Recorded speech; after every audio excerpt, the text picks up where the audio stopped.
Good morning po. Hi, good morning, Meg, and Pastor Pen, Ira. Good morning. Good morning po. Good morning.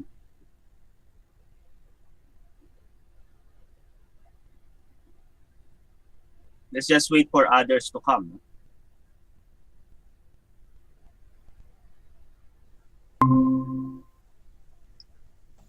Yeah, good morning, Pastor Pen. Good morning, sir. Good morning po.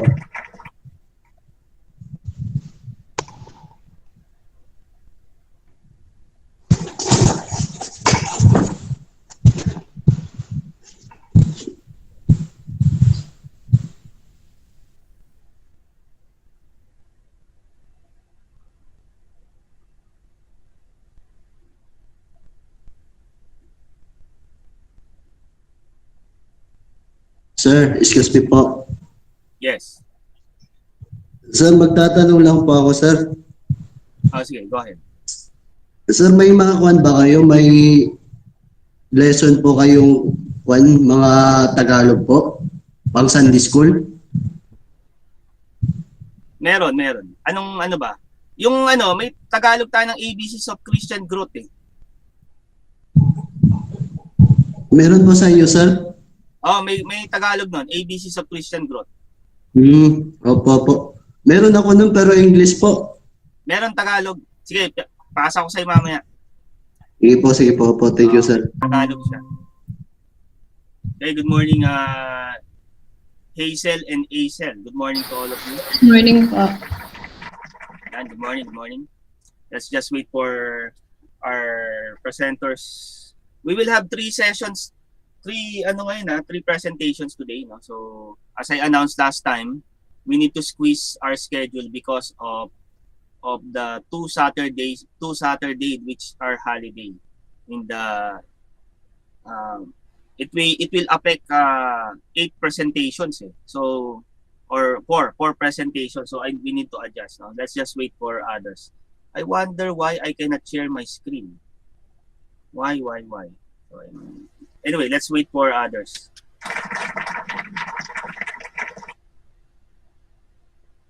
Guys, exit lang ako saglit ha, babalik ako.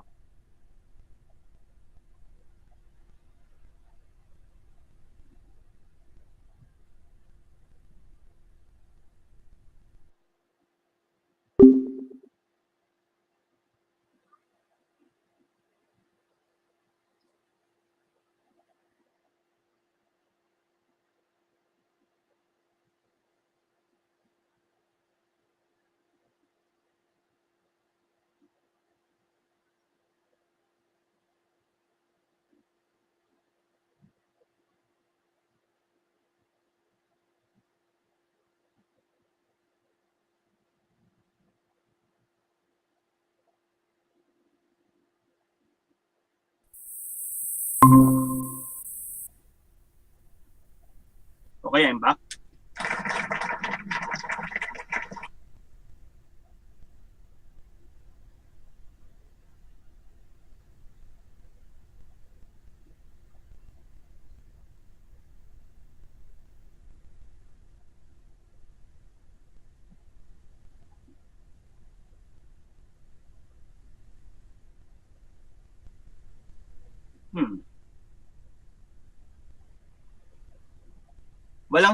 Wala akong share screen, guys, no? Kaya nakan.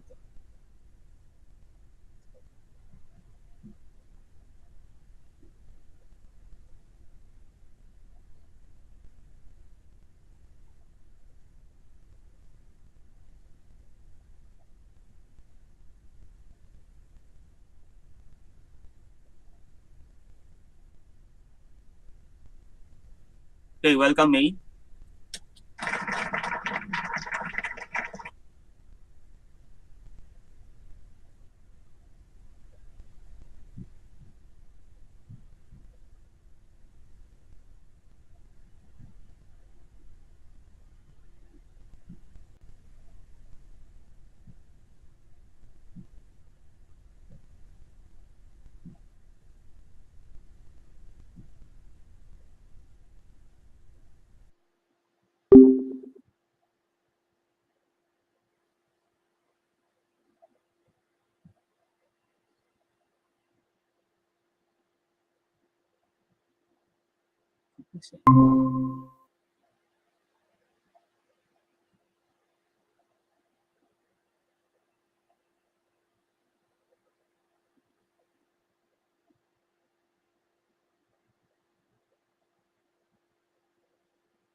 Okay, welcome Gillian. How are you?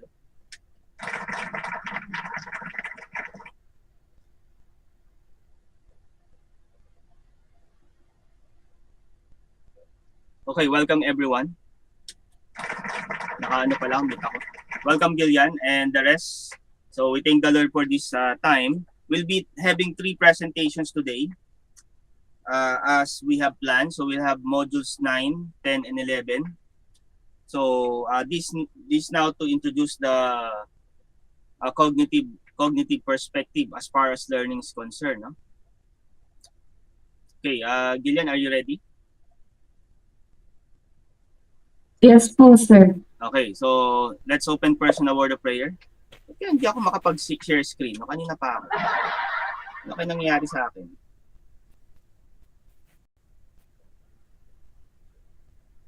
Baka kulang sa kape, sir. Kulang sa kape? Oo nga, no? Pwede siguro. Wala, nadi-disable yung ano ko eh. So, mayroon naman, lahat naman tayo may equal rights ano dito. Kaya ganun. Nagdi-disable siya, no? For some reason. Hindi ko tuloy mape-present yung certificate mamaya. Hindi ko mapapakita pag ganito.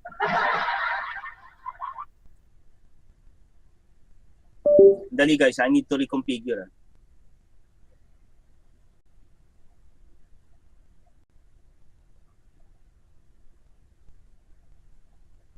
Hindi ko sure why.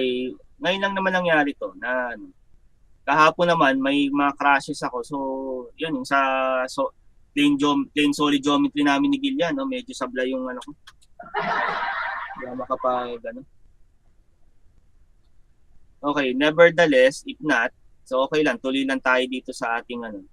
So anyway, virtually pwede, audibly pwede ko na i-present certificate eh. Sayang yung yun lang para mai-present sa ano dito sa ano. Nadi-disable yung presentation ano ko eh. Hindi ko sure, baka may blocking dito. Okay, acknowledging D is with us. Welcome D. Morning, sir. Morning.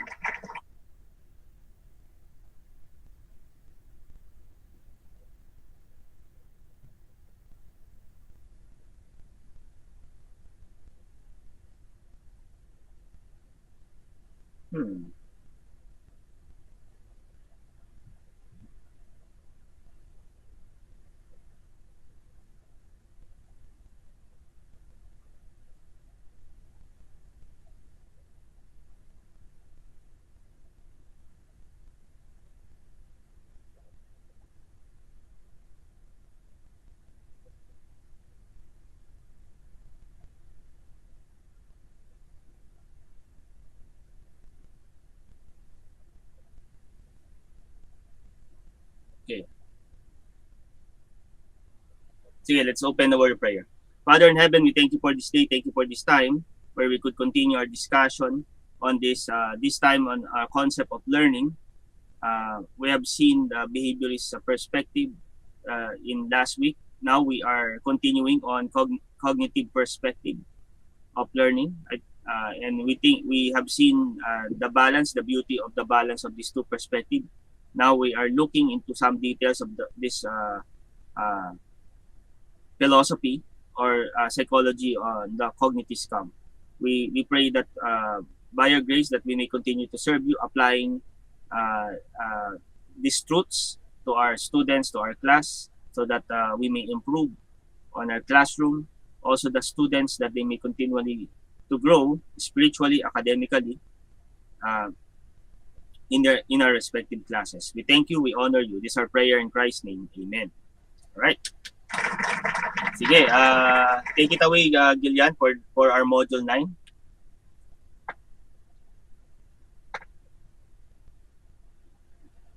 Hello po. Clear po ba? Okay naman yung sa akin on my end. I could hear. Okay naman, sir. Okay naman po. Thank you po.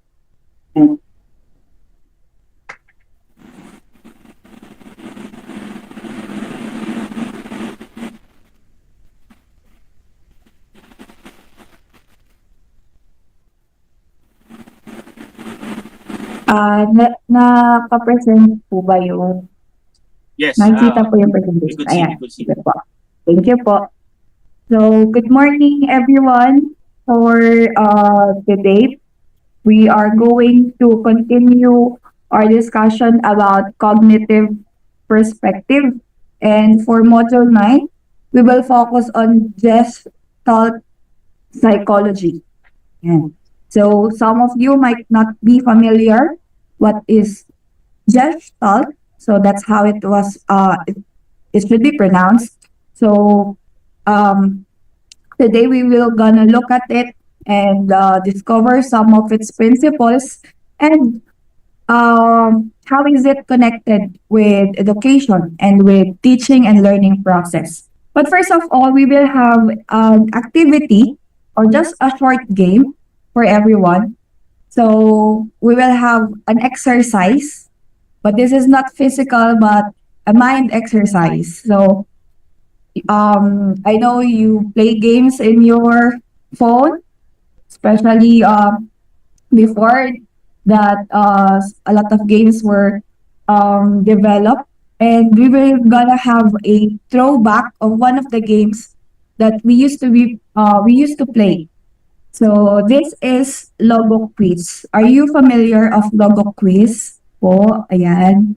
So Logo Quiz, I will show some pictures or logos of some brands, and you will try to guess what is the brand. Okay? So if you want to answer, just turn on your mic, say your name, and say the answer po.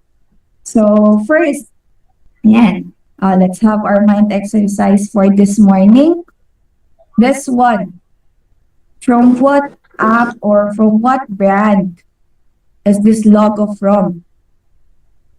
Anyone who can answer. Dropbox. Yes, Ate Aya. Ano po yun? Dropbox. Dropbox. Ayan. Mukha ba siyang box? So, as you can see, it looks like a series of shapes and plain figures, but it as a whole, it looks like an open box. So, Dropbox po ba yan? So, yes. Thanks, Ate Aya. So, you got a point. So, this is Dropbox. Thank you po. Yan, natin. Wala po akong clapping machine. So, next. What logo or from what brand is this? Yan. Ay, sabi na. Okay. Yeah. So, yan. PlayStation. Okay. Sige. Try natin yung next na lang.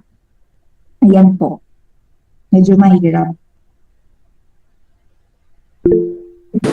Amazon. Ayun. Ano lang po, open mic lang po pag sasagot. Amazon. So, Amazon. Amazon po yan. Ayun, Amazon. So, very nice. 2 points sa Ate Ira. Ito po kaya, ano pong Hi, good morning, my child. brand Ikaw ba? I have my class. or anong logo? From what company? From what brand? It's my student that's reporting. Panda. Panda. Food panda. Hindi po. Ayan. Sige po. Meron kaya ha? Alam ko na, Okay. Kung Fu Panda. Hindi po. It's Kung Fu Yan. Panda daw. So, Oh, yan. Sige. Um, Anyway, that's it. WWF. yun. WWF or I think it's it's like World Wildlife Fund. So they support wildlife. Yan po. So panda yung kanilang logo. I think that's why. Adidas. Ayun, Adidas. Ang galing. Adadas.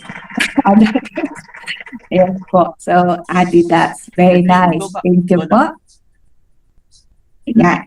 So, as you can see po, we look on some logos. Ayan, kung makikita niyo po, you will, I hope you observe something about these logos and how I actually presented it to you and how you try to guess it. Ayan, balikan lang na po natin. Ayan.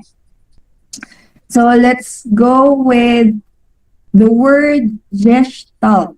So again, that is how it is being pronounced because it is a German word that means structure, ayan, configuration, form, or putting together.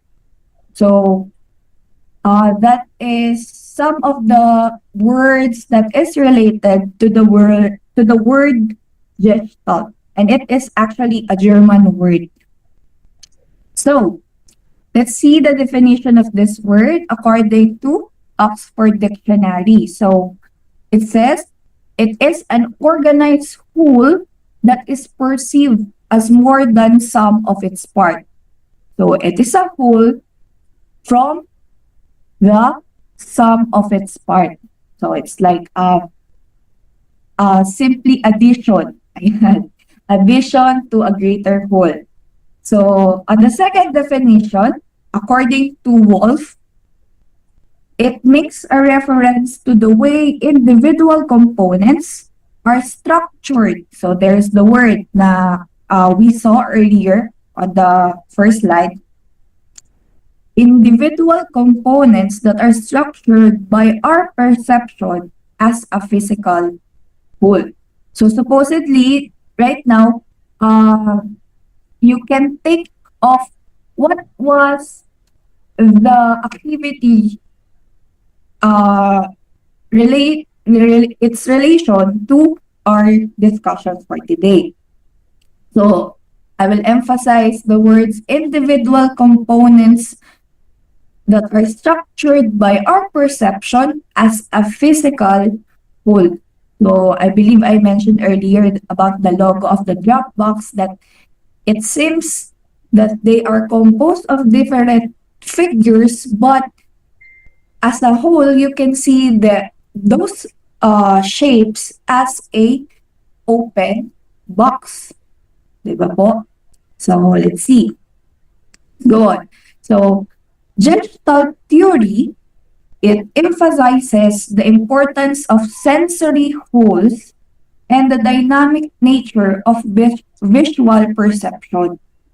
So as you observe the words whole, perception, visual, so it's still on the description or in the definition.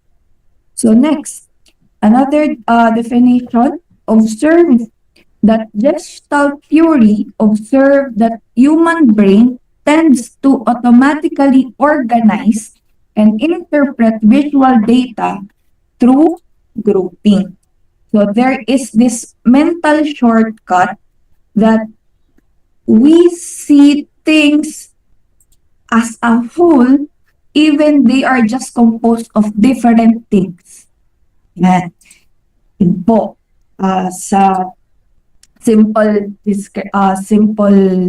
words, we perceive things as a whole, even they are from different individual elements.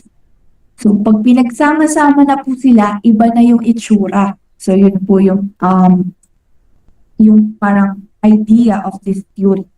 So, this theory was also acknowledged in the world of psychology, and they call this Gestalt Psychology. So, according to our description, it is a school of thought that seeks to understand how the human brain perceives experiences. It suggests that structures perceived as a whole have specific properties that are different from the sum of their individual parts. So, there is this difference, is the example, a different experience, but as a whole person, example, as a whole person, ganito yung kinalabasan niya. But it could be on the other person that they have the same experience, but iba pa din yung kinalabasan niya as a whole. Depende if how people perceive them as a person. So, ganun po. So, let's see or let's try to see who are the pioneers of Gestalt psychologists. Gestalt psychology. So, these are the psychologists. Ayan. So, first, this is Max Wertheimer. So, he has this article about experimental studies of the perception of movement. So, for him, he studied on apparent motion, wherein this is the perception of movement that results from viewing a rapid sequence of static images. Who knows po dito yung flipbook? Yan. Makaunang cartoons yan. Flipbook. If you watch a video of an artist creating a flipbook, dinadrawing niya po yun piece by piece or page by page. He draw the scene. Different scenes. It's every page is somehow different. But as soon as he finished that flipbook and combine it all together and try to run it, there is that motion already.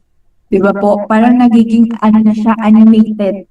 But they are just static images or they are just drawings. Different drawings stacked together.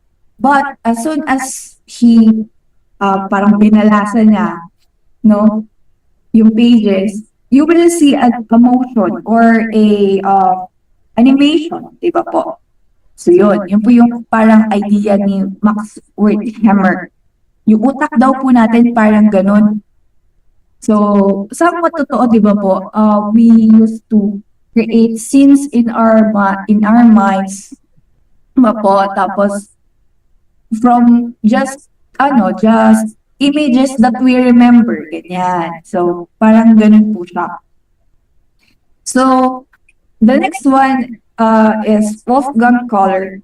So he said that the human brain would converge toward a minimum energy state through a process of simplification of perception, a mechanism that he called pregnance. So later, we will see what pregnance is. So, ayan po. So, for him, he studied more on simplification of perception. And simplify. Yun po ang kanyang focus. Next one is Kurt Kofka. So he wrote an article about principles of Gestalt psychology and focused on application of Gestalt laws to topics such as motor action, learning and memory, personality, and society. So they are the pioneers of Gestalt psychology. So in conclusion, all of these psychologists describes that perception and conclusion of learners are active and not passive. In simple terms, based on their study, students do not just collect information as is, but they actively process it and restructure data in order to understand it. I don't know if you have as you think of it, there are times that when you hear things, especially on discussion, on lesson that is different to you or new to you, you already try to find some stock knowledge on your head that where in the world will I use this? You try to connect as soon as you get the information. You try to connect things. You try to get back on your memory bank, on your stock knowledge, how you will use the new information with the old information. Ganun po. It means it is actively processing, actively restructuring your data. Ayan. So, this is what they call the perceptual process. Yun po siya. It's an activity of organization and reorganization. As soon as you get the information, the new knowledge, you are already creating something in your mind. You're already trying to process something in your mind, reorganizing the data in your mind. So you can know where you can use the new knowledge or the new data. So that is what they call perceptual process.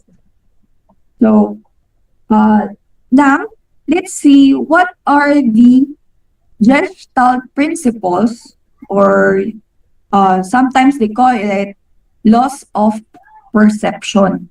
So if we talk about Gestalt principles or loss of perception, it is in simple terms, finding order in disorder. Finding order in disorder. So that's the simple definition when we talk about loss of perception. So let's see. So I know you will be familiar on some of this. Ayan. Lalo na yung mahilig sa illusion books. Ayan. So let's see. So number 1 is law of proximity. So these are elements that are near together will be perceived as coherent subject. So we have this perception on things that if they are nearer to each other, it means they belong together. Like on this picture here on the side. So on the first picture, it looks like they are in one group because there is that space na constant na meron sa kanila na it seems it's dito, pantay-pantay or the same lang yung spaces. It seems like pantay-pantay lang yung spaces nila, so it looks like one group. However, on the next picture, they are still in the same number. They are still the same circles, but they are arranged wherein they have these bigger spaces after 2 columns. So in our perception, they have 3 groups. Diba po? Because there is that open space that divides them from other group. So, example po, in classroom, when you say, okay, group yourselves into 5. So you should have 5 groups. Tapos merong isang student na hindi mo malaman kung saan ka ba, group 1, group 2. Kasi pareha siyang nakatayo dun sa gitna, di ba? So, possible na nakatayo siya malapit sa group 2 and sabi natin, group 2 ka? Di ba po? Ganon. Pero sabi niya, hindi group 1 ako. Ba't nandiyan ka? Kasi malapit siya dun sa isang group na yun. So, yun yung law of proximity. Next one is law of similarity. So, elements that look similar will be perceived as part of the same form. So, ano na po to? Simple law and easy to understand. So, let's see kung ano po example niya. This one. So, law of similarity can be based on shapes. Ayan. For the first one, yung before niya, it's different shapes. So, we see them as individuals. Uy! But on the second, on the after side, the circles are formed as a triangle. And the spaces to consume the quadrilateral po ay with triangles. But we can see that the circles are constructed as a triangle. Tama po ba ako? Nakikita niyo po ba? Yung nakikita ko. Baka ako lang nakakakita. So, if you can see, meron siyang certain group na alam natin yung triangle, that's all circles. And that above it, it's all triangles. So, based on shape. So, secondly, based on color. As you can see on the first one, same color, mukha silang sama-sama. Parang okay lang, triangle, ganyan. Pero, on the second image, we can see that those that are facing upward, the triangles that are facing upward, they are all black, and those that facing downward are all yellow. So there is that grouping automatically in our mind that, those blacks are facing upward, those yellows are facing downward. Pero dun sa una, parang wala naman. Parang okay lang. There is that triangles, may facing upward, may facing downward, pero it looks like they are a whole. Diba po? I hope you're seeing what I'm seeing din po. So, yun. The next one po is based on size. So, here on the right, on the left side, so, sobrang random ng sizes of circle. But, here on the right side, you can see that there is that row na may bigger circles. And nangingibabaw siya from any other circle. You already created a group of bigger circle that are in a row and the rest are smaller circle. So that is the simple description of law of similarity. So I hope medyo kahit pa paano nagigets natin, no? Kahit di tayo psychology major. Pero yun po. So next naman po is law of closure. So space work enclosed by completing a contour and ignoring gaps in the figure. So here in law of closure, sige po. Ano po yung nakikita niyong image sa gilid? What image can you see on the side po? Sino po kaya? Soccer ball. Soccer ball. Pero kung titignan niyo po, it seems that they are just consist of pentagons and some regular ano po dito sa gilid. Yung iba, hindi naman pentagons. But they are individually individual plane figures that are just placed there. But since we have this perception na tinatawag na pong law of closure, we can see it as a soccer ball kahit wala siyang line. Di ba po? Ayan. I know merong mga logo or mga brand na ganyan po yung style na kanilang logo. Na parang ikaw na yung kumpleto. Katulad po nung panda kanina. Balikan ko po yung panda, no? Asa na yung panda? Ayan.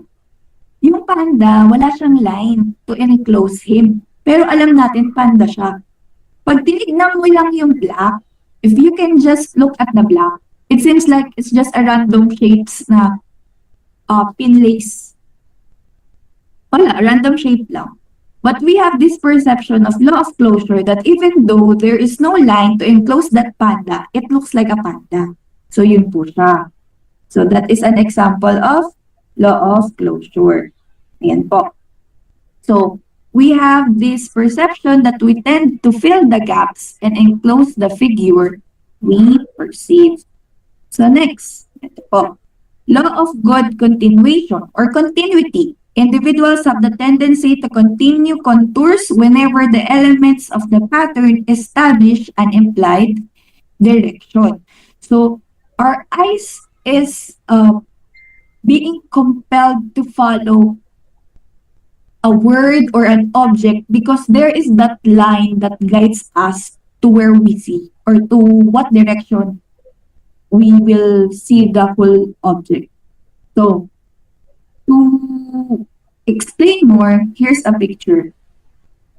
On the first picture, we can see a straight red line and a parabola facing downward. Parabola po yung parang letter U na baliktad.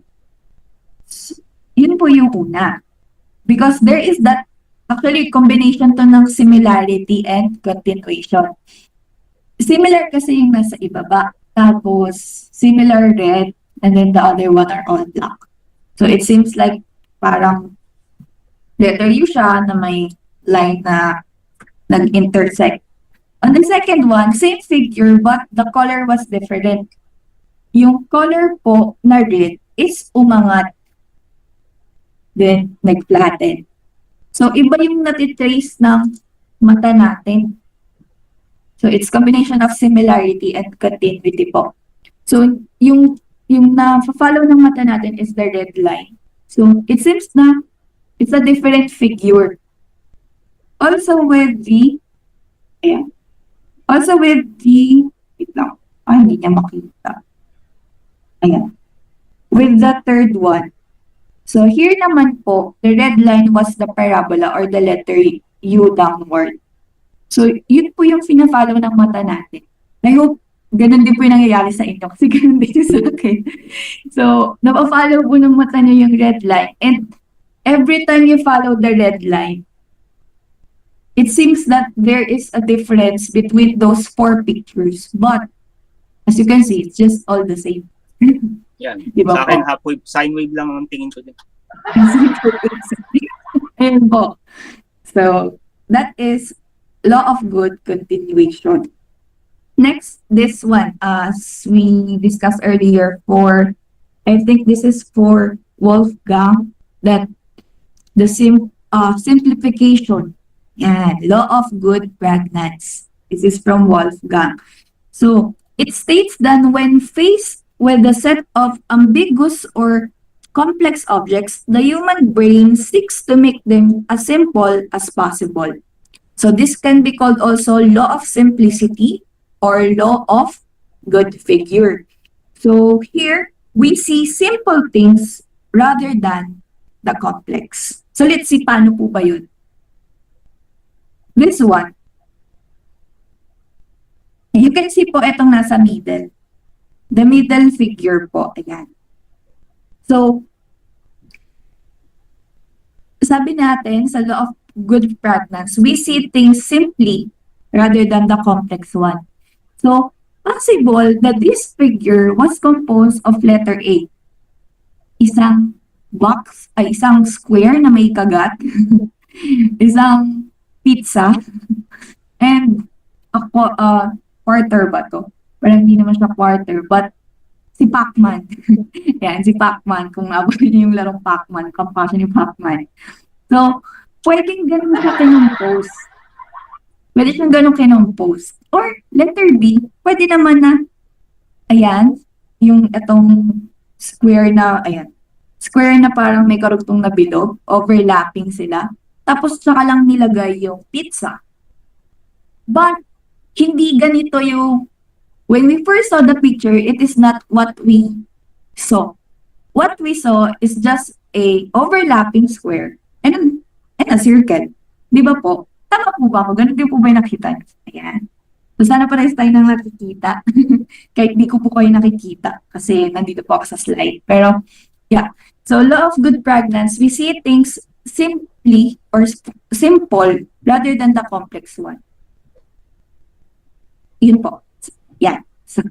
So, punta tayo sa next. So, law of figure or gram. It is paying attention and perceiving things in the foreground first. Ito, alam ko familiar kayo.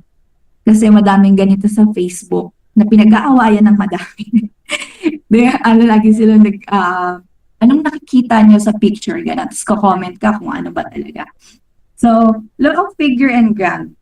Ganito po siya. Ayan, ginamit po siya recently sa poster ni Batman. So, the black side, we can see Batman. Pero dun po sa yellow side, kapag binaliktad natin, we can see penguin. Kalaban po ba siya ni Batman? I'm not familiar po with DC, pero alam ko po kalaban siya ni Batman. So, in one poster, they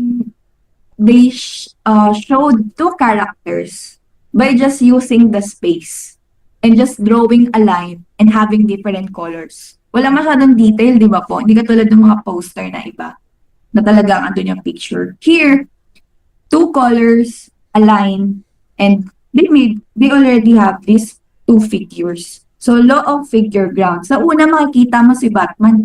Pero kapag tinignan mo pa lang mas yung kulay dilaw or yung color yellow, you can see that si Penguin din ay nandoon. So, madami pa kung ganitong example. Most of the time, yung parang yung babae na matanda or babae ba siya na bata. Alam ko may ganun eh. So, that is law of figure and ground. So, now, ayan, activity ulit tayo. I will show again another set of logos, brands, and you will tell me what Gestalt principle is applied to these logos or these parang brands. So, balik lang po tayo onte, review lang. Una, law of proximity. If they are near together, they look one. Ayan. Law of similarity. Similar things appears same form. Yan, similar things appear same form. So next naman po is law of closure. Ayan, completing the gaps. Though walang line, but we can see an image. Next, continuity. Ito po yung automatic yung perception natin, tumutuloy-tuloy, sinusundan.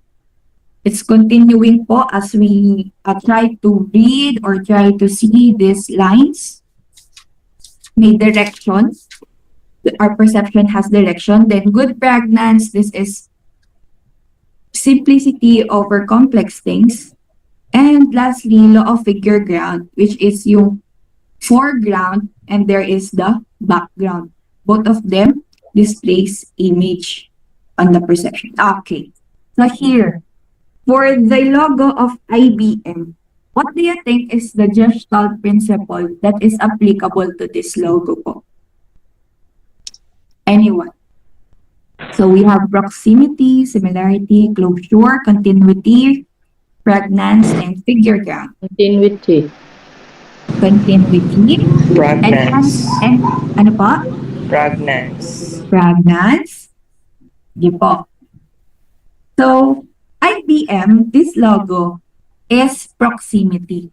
As you can see, individually, you can just saw them as horizontal lines, blue horizontal lines. But there is this spaces, there is that length that nakakabuo sila ng image of a letter. Di ba po? Parang yung I, ma-identify mo siya from B and from M. So this is an example of proximity po. Yan. So proximity siya. Next po. Ayun. Mamaya na FedEx. Ayan. This is logo of Mocha. Mocha po siya. O, di ba? Mukha ba siyang Mocha? Nababasa niyo po ba yung Mocha? So, what do you think is the law of perception that applies to this logo po? Proximity, similarity, closure, continuity, preference. Similarity. Figure, low figure or ground. Mm-hmm. So, for this po, this is similarity. As you can see po, the only letter that you can see is letter C. Di ba po? So, the shapes, you have this perception na it could have been a letter.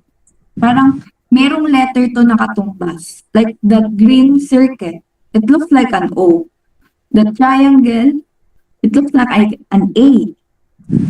So you group the shapes to a letter. You represent it as a letter. And the blue one, syempre po, is letter M. Though possible na W yan, pero letter M po yan. So, mocha siya. Ayan po. So, that is similarity. Next one, ito. For this FedEx, where in this logo, you can find the law of closure. Ayan, sinabi ko na po. Inspired po siya with law of closure. And some part ng, on what part of this logo is law of closure? May makakakita po kaya? X. Sa X po. Ano po nakikita niyo sa X, ma'am? May closure sa X. May closure sa X. And what image po yung nakikita niyo? May nakikita po ba kayo? Arrow. Yun. Mayroong arrow. Bigati. There is an arrow that is being, ito po, sana nakikita nung slides. Ayan. There is an arrow that is nabuo, na-create because of the letters E and X. So, that's an example of law of closure. This one, May Unilever. totoong, parang real life yan eh. Closure sa X. Sir, iba yun. Yan po.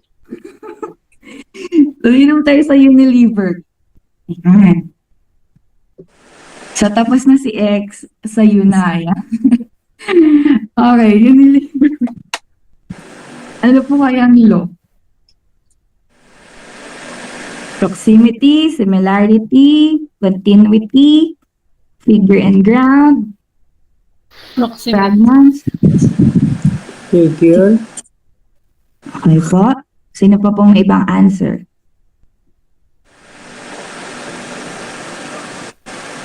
Okay. So, Unilever is an example of similarity.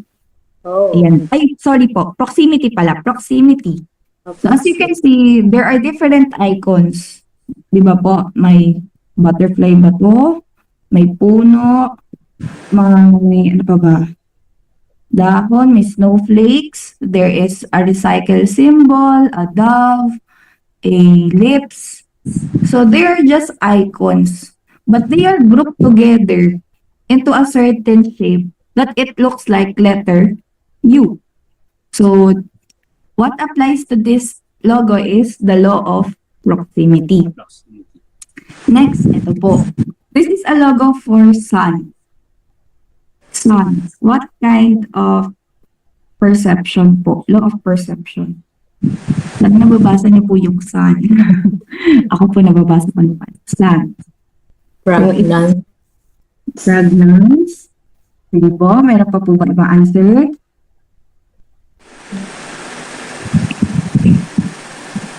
Continuation. Okay. So, based po sa aking research, itong logo na to applies similarity. As you can see po, there are just all letter U. Diba Oh. po? There are just similarly all letter U. But they are just arranged in different position po. Na it seems there is the word sun, and another sun, and another sun, and another sun. But they are just all U. So based po sa graphic designer ng logo na to, the law of perception applied was the law of similarity. So diba po? Yan. Next, ito. Nike. What law of perception? Proximity, similarity, closure, continuity, pregnance, figure or ground.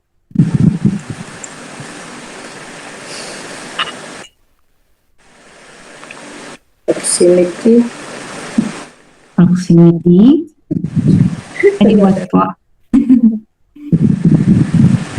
Gumana. So, ayan po. Ayan. So, Nike, this is an example of law of continuity. Why? We have this perception po na susundan natin yung check mark. Di ba po? We have this parang idea that we need to follow the check mark to read the words or may ganung nangyayari sa brain natin. As we read Nike, kailangan kasama yung pagbasa ng checkmark. Di ba po? And it is the same with Coca-Cola. As you can see, there is that parang tail. Yan po, yung tail. So parang sumasabay din po yung pagbasa natin dun sa word na Coca-Cola. Ayan po. Law of continuity din yung applied. So next, this is Pittsburgh Zoo. Sige po. What do you think is the law of perception for this logo? Figure. Yun, figure and graph. Kasi ayan po yung madalas natin nakikita. So the black part, it seems like they're just a tree. It's just a tree. But if we will see the white part, we can see a chimpanzee ba yan? Or orangutan. Then a lioness. Ayan. Tapos may isda pa po sa ilalim. So, Pittsburgh Zoo. Ayan. PlayStation is an example of continuity. Paano po? Yung letter P, we can see the letter S naman po. Ganun. So, parang tuloy-tuloy siya. PlayStation. So, ayun po, based on the graphic designer of this logo applied law of continuity. And next, ito po, Spartan Golf Club. What do you think po is the law of perception? Ground. Yun, figure and ground. So, we can see a figure of a Spartan, but we can also see the figure of a man doing golf, di ba po? So, we use of the negative space to construct an image in our minds po. Those are just examples of the logos that uses law of perception. But now, how Gestalt psychology or this idea or this theory of Gestalt applies to education and learning. So, Gestalt psychology is its idea is the same with insight learning. So actually, this Gestalt psychology was a response to behaviorism. Kasi po, yung behaviorism, it's like you're, in a simple manner, it's like you're creating a robot, di ba po? That when you do this, parang ano siya, programming. When you do this will be the result. Ganun po siya, di ba? You don't allow, or most of the idea was they don't allow for the child or the person to think more of the things that they are learning or they are doing. Parang kapag ganito, mali na yan. This is wrong, this is right. Ganun po. But in this insight learning, you allow the person to analyze based on what he knew before and based on the new knowledge you are trying to give him. So, yun po siya. So, insight. Yan. Insight learning. So, as soon as we receive the information, we know that Gestalt theory was described as the immediate process. We described it po kanina. As soon as you get the information, you will process it in your mind, you organize, and you conclude. Diba po? And ito po yung tinatawag natin na yung light bulb. Aha, 'di ba gano'n? Parang dahil at the same time na you receive the information, you process it. You have this light bulb on your head na I get it. I know where to use it. I know where I can apply it. So we have this aha moment, 'di ba? Aha, gano'n. You're So right. So, insight learning is the aha moment. And that insight learning is an idea of Gestalt psychology.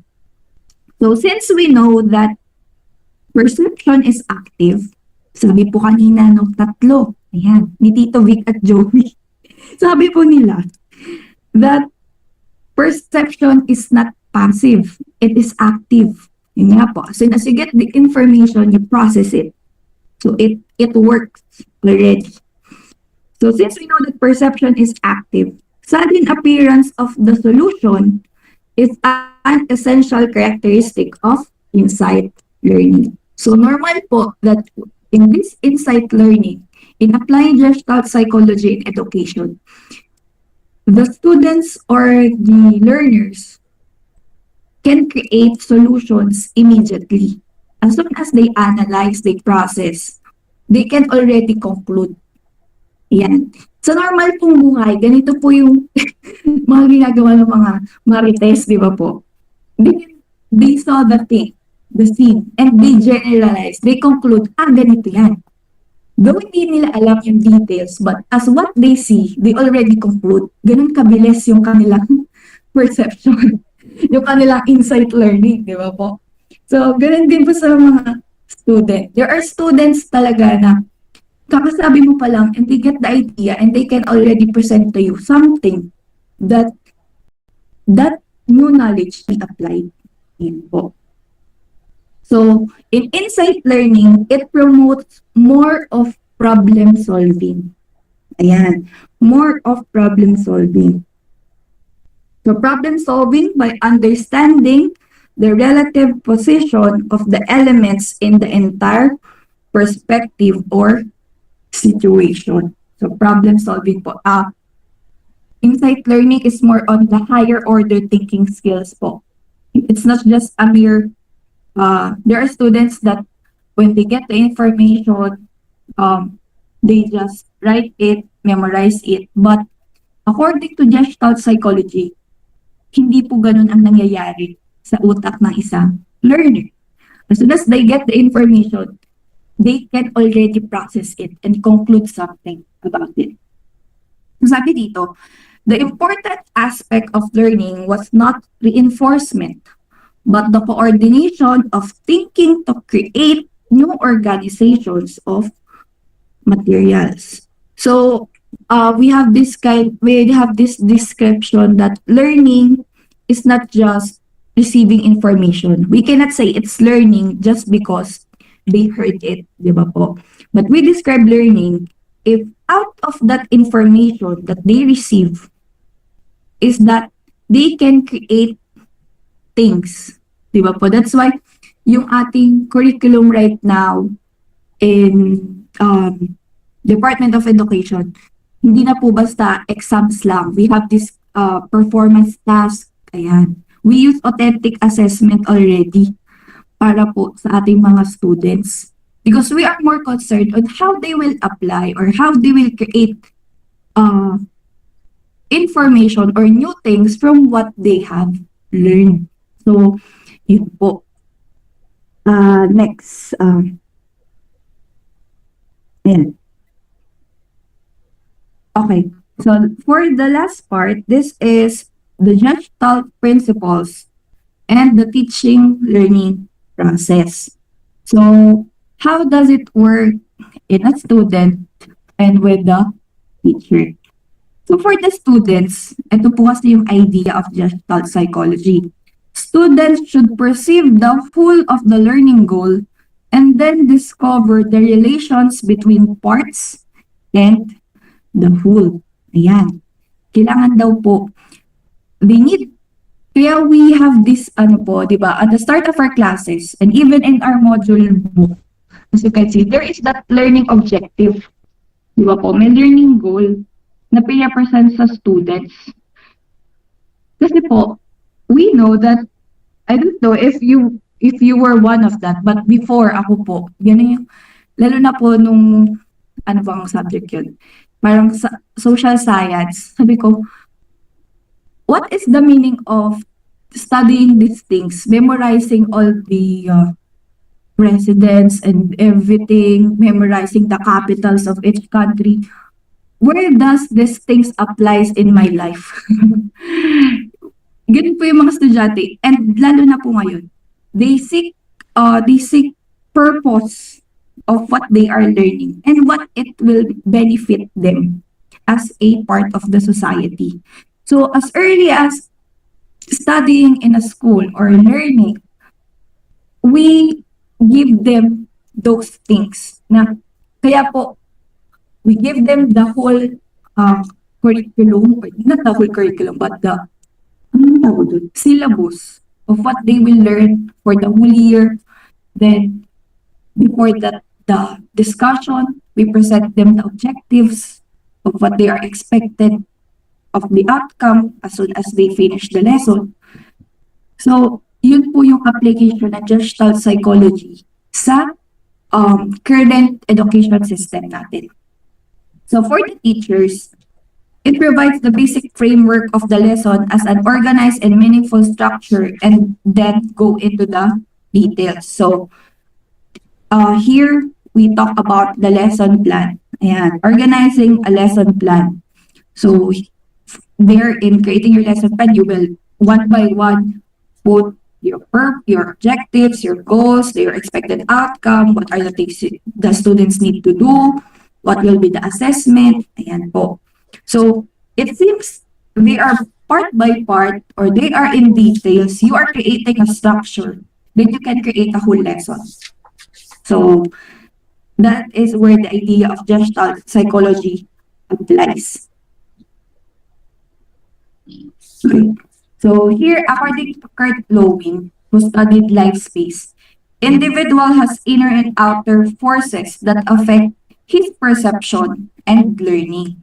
So there is that inner forces like motivation, attitudes, feelings. It affects the how students perceive things. And also, there is this outer forces. Sino po ito? Outer forces are the attitudes and behavior of teachers and classmates. Di ba po? Hindi lang pala yung sarili nila yung nakaka-apekto sa paano sila mag-aaral at so kung paano nila iti-take yung mga lessons or the learnings they have. Their environment affects them.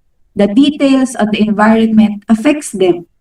The behavior of the teacher, the behavior of the classmate, it affects the perception and learning of a student. It interacts and impacts the learning process. So here, this is a statement of Mario Polito, another psychologist. Here he said, Gestalt theory is focused on the experience of contact that occurs in the here now. So sabi nga po natin, active siya.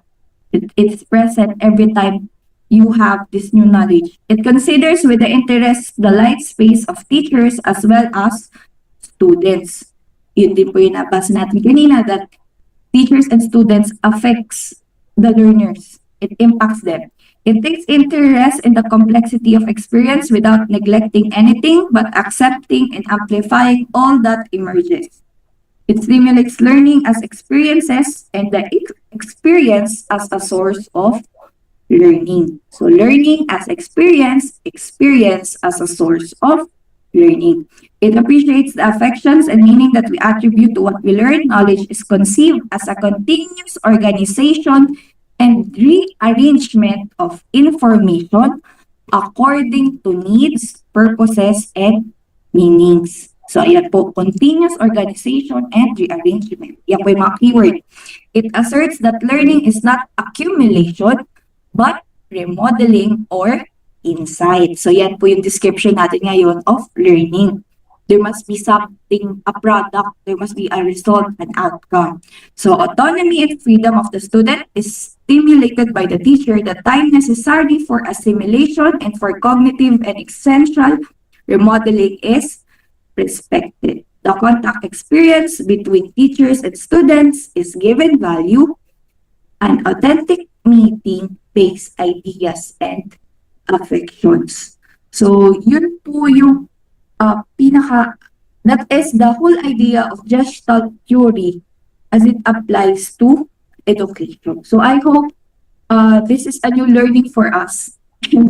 I hope we have this Gestalt moment today as we learn these things na we created something in our minds na, this is how I will use it on my teaching experience so that my student will also learn. So yun lamang po. Thank you so much po for listening. Okay, thank you, Gillian, for that presentation. Okay, do we have some clarification from the audience?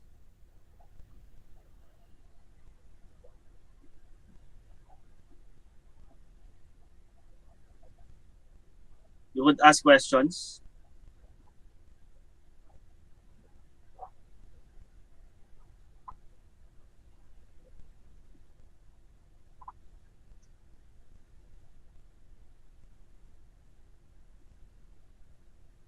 Okay, yan. Mukhang quiet Wala po, sir. Walang... Yung Gestalt maganda siya, no? Nakita ko yung ano nito, yung malalo na sa engineering, maraming application yung Gestalt. No, in some professions that needs monitoring supervision, normally may mga tinitingnan lang kaming parameters sa isang circuit, no? And then we could already have generalization afterwards. So we could apply this, no? Yung siguro yung deductive reasoning is also part and parcel. I don't know if that as well as inductive, no? Deductive reasoning. Siguro ang application, yung tama yung point ni Gillian about lesson planning, the objective, course objective. Though on the tertiary level, we don't usually do lesson plan. Yan. Ayoko ayan ang isa sa dahilan bakit ayoko magturo sa basic ed.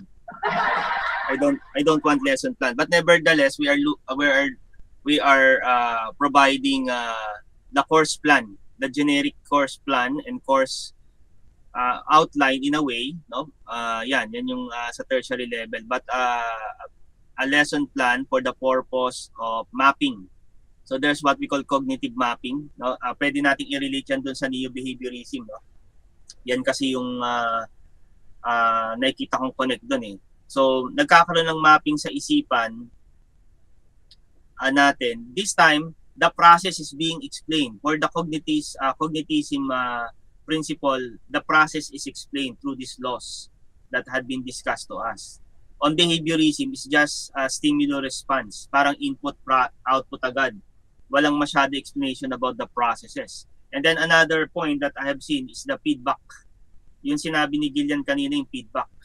Hindi lang siya kumbaga you store the knowledge, not but through this learning teaching experience, now we could always make use of the experience for ano bang term yun, Gillian, yung ginamit mo? So hindi lang yung for storing the knowledge, but for you to make use of this to enhance your knowledge in the another opportunity may come in. So at yun nagpapatuloy yun sa continuing process. May term na ginamit si Gillian doon eh, hindi ko lang na-catch. But yun yung nakikita natin doon. So as teachers, we must be I think there must be an application of this, no, in terms of how we plan our class, conduct our class.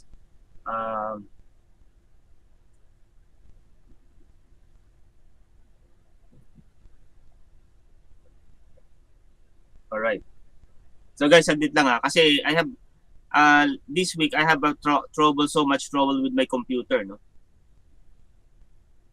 Kaya medyo problematic yung aking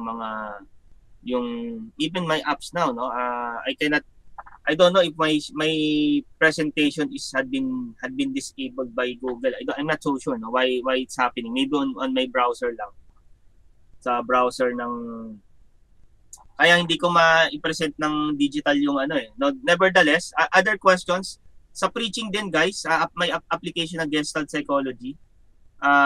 Dapat ay meron tayong overview. We should know the big picture of the text that we are teaching, no, incorporate so that they may have meron silang familiarity. Yung mga gamit niyo yung proximity, familiarity, yung proximity to we could approximate or we have this proximity that we could make use among our students by having a big idea presentation of your whenever you preach. There must be a big idea or the main idea, so that the people that will hear your message will have its conceptualization in your mind. Meron na yung picture. Eventually, mako-concretize yan in the specifics of the message. No, as you preach the word, deliver your message, there are concretization in your mind. So I think na-apply din yung Gestalt Psychology diyan sa bagay na yan, no? So okay, other thoughts? Gillian, you have other comments?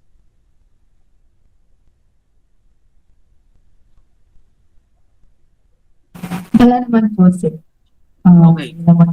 Actually, kaming mga math major, ganap na ganap namin yung ano eh. Talagang sold out kami sa Gestalt eh. Ito lang. Kaming mga math majors sa STEM, no? Because we would like to analyze patterns, connect it to the picture, no? Yung mga sample kanina ni Gillian, maganda yan. Yung mga illustrations, really appreciate that. Of course, so sa aming mga logical and mathematical mag-isip, kanina may comment nga sa calculus ni Gillian.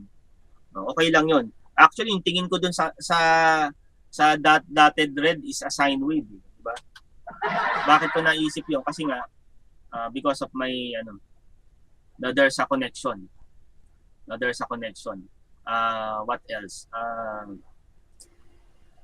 Yun ding isang point, kapag may mga estudyante na makita lang yung isa, may isang portion ng tuturo, alam na nila. Yes po, sir. Oo, Gestalt yun eh. Ganon din sa church, no? I-train nyo yung inyong mga kongregasyon na magkaroon agad ng overview ng preaching nyo. Mga preacher. Na para mas yung daloy kasi ng preaching, mas magaan pag yung congregation sanay doon sa flow of thought ng preacher. No, ang nagiging problema kasi dahil ang preacher hindi masyadong ready sa mag-preach, struggle siya. Magi-struggle lalo yung listener. Kasi hindi ka nakabuo ng pattern or certain proximity doon sa isipan ng tao, sa tagapakinig. So ang magiging result, hindi masyado yung learning process, hindi ganun ka-efficient. Unlike kapag yung alam na ng kongregasyon, bubuksan mo pa lang yung talata, alam na ng kongregasyon, meron na siyang general idea, ito ang pipreach ni pastor. No? We should train our congregation like that, because the preaching per se, this is a two-way process wherein there is what we call expository preaching, and on the part of the congregation there is what we call expository listening. So I don't know if you could Google that. That's my operational definition. So for the message of the word to be more efficient, and it should be triggered by the teacher. All right. So yan, nakaka-affect yun. Yung may nabanggit si Gillian about the behavior. It's also contributory to that process, to the cognitive process, para mas magkaroon ng more efficient learning on the student. Now, of course, we have a bigger role as a teacher, though we are facilitators, not necessarily the source of information, but it's still a responsibility to manage these resources. Yes, there are a lot of resources, but as facilitator, as teacher, we are the manager of these resources, and we could manage this by having a systematic way wherein we could feed our pupils, our children, or our students, no? And one way perhaps is utilizing the principles of Gestalt Psychology. Okay, that's so again, congratulations, Gillian, for that presentation. A round of applause, please. Thank you po. Since I cannot share, I have this idea of presenting the literal certificate to you. Ito, on my tablet. So take this certificate of appreciation. I'll be reading. Ayan, kasi hindi ko sure ba't di ako makapag-share ngayon. No? It's a weird experience that I cannot share my screen. But nevertheless, let's continue. So I'll read the citation. No? So certificate of appreciation is given to Ms. Gillian Joyce Pueblo in grateful acknowledgement of her invaluable effort in imparting knowledge and insight as a resource speaker for the EDU115 seminar series on learning. Previously, we focused on learners, but now on learning with a special topic on Gestalt Psychology given this 12th day of March 2022 via Restream, Google Meet, and YouTube live stream. Signed by yours truly. Accept this. Hindi ko alam kung may kita. Kita ba, Gillian? Ayan.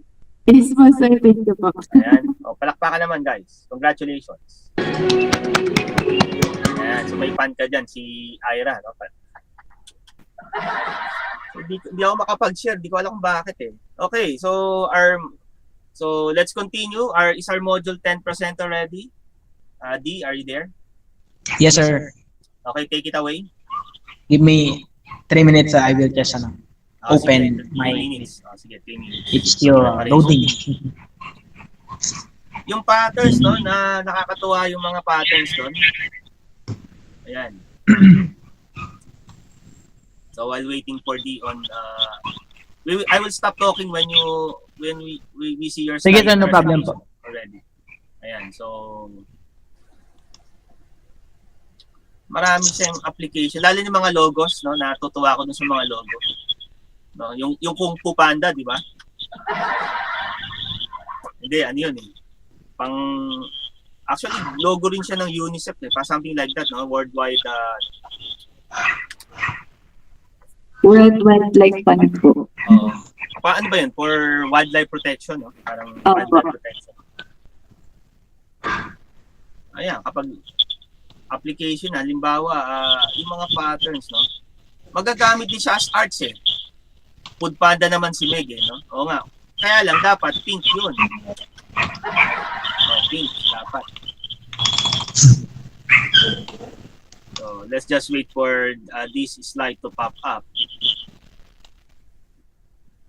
So those don't worry about the previous certificate. I-email ko lang 'yan. Medyo hectic lang schedule natin ngayon, guys, no. But your certificates, even the certificate of participation for all of you, it will soon. Kasi some of you have not you go back to the classroom and fill up all of the evaluation forms so that you will earn the certificate of participation. So until now, some presenter may have only 3 evaluation, 4 evaluation. Sayang naman, hindi nyo na-maximize yung ano. Saka it will be harder for me because I will customize your certificate. Eh kung kulang-kulang, babawasan ko lang isa, ganun. Eh, ang template ko, yung lahat na ng certificate eh. Ito guys, papakita ko sa inyo yung template. So, pag kulang-kulang, mas mahirap. I don't know if I could show it here.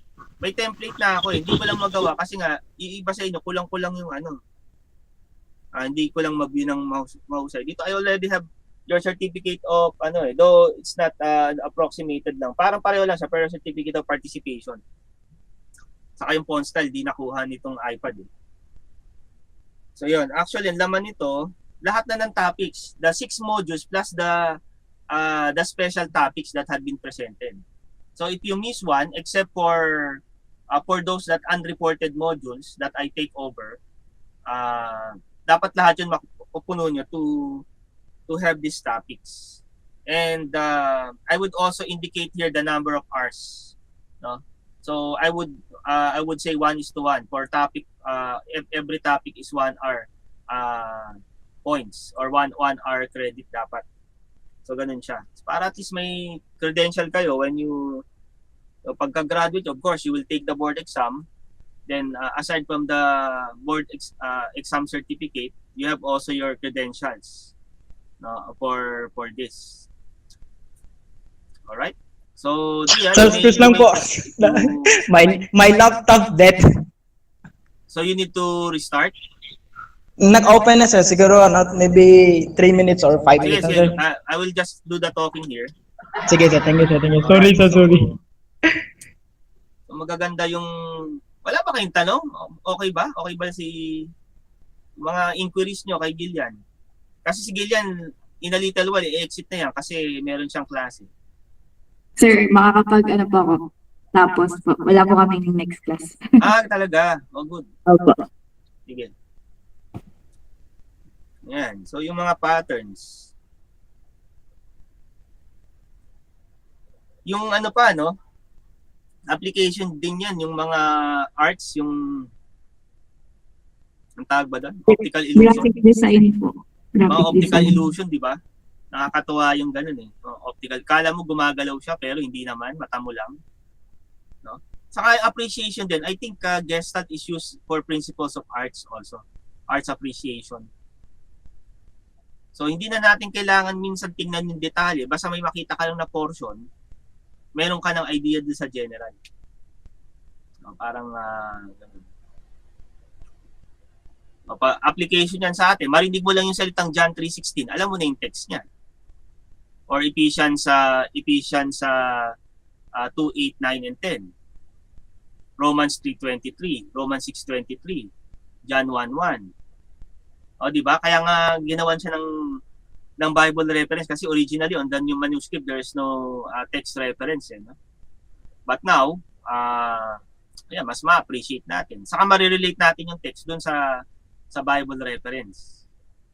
Saka yung mga bata, maganda yan, magandang aid sa mga bata yung John 3:16, papapap sa kanila yung content ng John 3:16. Kasi ituturo mo lang roughly yung John 3:16, yung laman ng John 3:16 without mentioning the scriptural text. So ano rin siya, no? So mas na-enhance yung yung scripture memorization, no, appreciation sa mga bata, kahit tayo mga matatanda. Siyempre. By the way, the module 10 is interesting, no? This is closest to me because this is information processing. This is close to engineers like me. Diyan talaga yung concretization ng input, process, output, feedback model na tinatawag. So sa Gestalt, recognize din yung feedback eh. Kasi yung previous learning experience will be contributory to your succeeding learning experience. So hindi lang siya storage, hindi lang siya parang na-story information, umiikot siya in a feedback mechanism. No, kaya nga kahit din sa education, no, if you are doing your research, I believe most of you have gone through bachelor's degree, have your research project or thesis, then you have a paradigm of one of the paradigms is or theoretical framework is the input process conceptual framework rather is input process output model. Am I right? So if you have gone your thesis lalo doon sa ABM students natin, alam niya because on your research. You have your research in course as well as I don't know with some of you who have gone through undergrad may sa inyo sa nursing ba may thesis din? Undergrad thesis o more on practical yung paper niyo?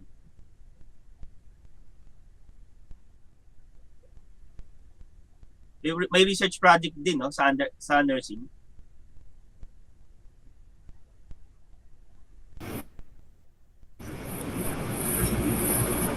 Meron din po kaming thesis, sir. Cases. Iba lang naman ang tawag. Anyway, it's still a research project. So may ganung paradigm. Meron po. Input, process, output. Doon yun eh. Yung paano mo kinuha, in-acquire yung concepts mo from information input, then you process it through statistical treatment, and then output. What would be the required dependent variable. No? And then, it will serve as a feedback mechanism. There's a feedback to enhance what already you have been imputed. In fact, that is true for computer systems. So yan, I'm already introducing the topic. Pero very groundwork yung ituturo sa atin about information processing learning ni D later on. So magkakaugna yan. No, yung Sir? Opo. Yes, Share ko lang. Actually, hindi ko siya in-include po sa report. But based on the module po, one of the psychologists, Wolfgang Kohler, he created an experiment with a chimpanzee named Sultan. So what he did is just put a banana on the top of the cage and just leave boxes and sticks. Then he observed how that chimpanzee will get the banana. So eventually the chimpanzee tried stacking the box and connecting the stick. So dun po parang they arrive in the conclusion that as you give information, humans are capable of problem solving with just yung kung ano po yung meron sila in order to ano po solve the problem po. So parang ganun po nila ni-relate. Oo nga, kung unggoy nga nakuha yung saging, tayo pa kaya? Tama yun. So, of course, there's a trial and error. Pero yung degree of error, sa isipan natin, pag nagpa-process yan, parang nagiging negligible na yan. Halimbawa, nung bata ka, 1 plus 1, no, di ba? Bibilang ka sa daliri mo. 1, ay mali. 2, 1 plus 1. 2, yehey. O, di ba? Parang ganun. Bibilang ka sa daliri. Ang tanong, 8 plus 8, wala na sa lagpas sa daliri mo. 1, bibilang-bilang ka dyan. 8. Tapos, panibagong rounds na naman. Hanggang na-realize mo na hindi mo na kailangan ulitin uli yung pagbibilang. There's this concept. Feedback. Yung prior learning mo, na tingin mo inefficient, you will strive to get the solution out of the given. Doon yung na-develop din yung problem solving. Out of the given, you identify the unknown and the means where you could connect the known values to the unknown values. So there are relation in terms of logical connection, mathematical, or it could be a visual connection, or perhaps practical connection dun sa unggoy na nakakuha ng saging.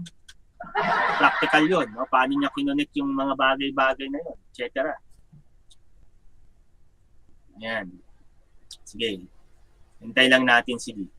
I wonder where is Jerem because he is module 11. Have you seen Jerem?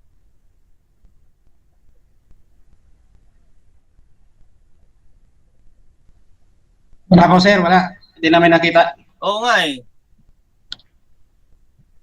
Siyang module 11 eh.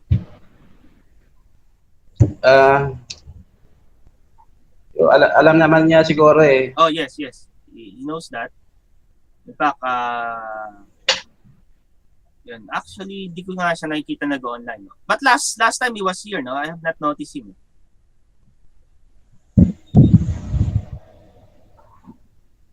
Kung nandito siya, no?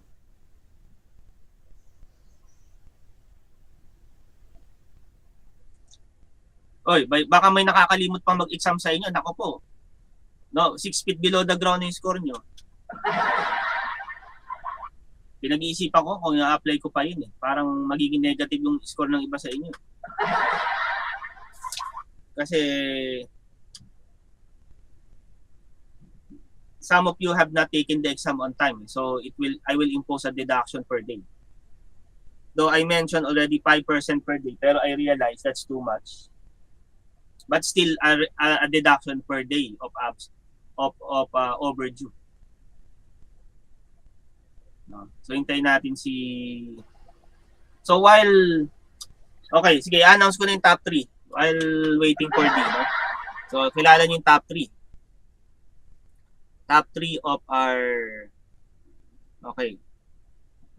Though may hindi pa ako na-check, no, because of the submission time, no. Let me look at my forms while waiting for D. Actually, I'm satisfied with the result. All of you passed the exam. At least, no? It's an above average to average. But I will be making some adjustments depending on the time that you submitted, no? Perhaps yung mga may sinabihan naman ako na hindi na kailangan ng deduction per day, no? Kaya I Grabe yung exam namin sa over 700. Oh, 700. Yes. So that would be your percentage, no? Let me check who will be the top scorers. Then siguro next week I'll be I'll be allowing them to choose their gift. I'll be showing siguro pag that time okay na yung slide sharing ko. Di ko alam ba't na-disable, no? Not so sure if what really happened there. Okay, so I'll just make some general. So most of you, I think, already received the result. Though it's not automatic, no? It's not an automatic. I have a manual override of the forms. So I need to see your answer because I'm also putting some partial points on some of your wrong answers. Okay, because some of the questions are really tricky. They are tricky if you have not misread part of the material. Okay, no? So this is to include the overall na siguro yung dalawa kong 115 plus, also my Friday, though I have not met them.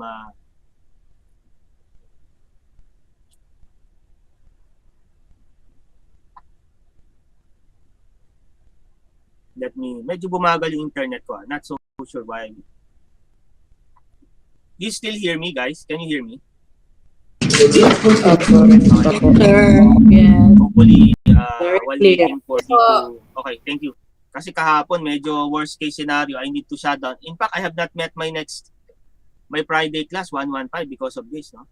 I already make some remedies on my PC.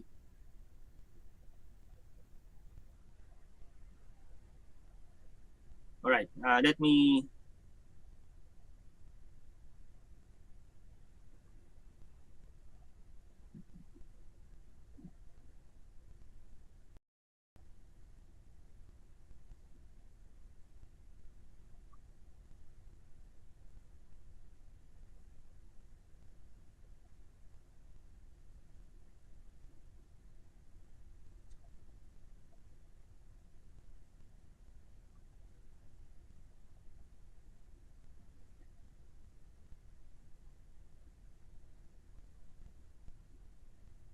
I'll just be loading my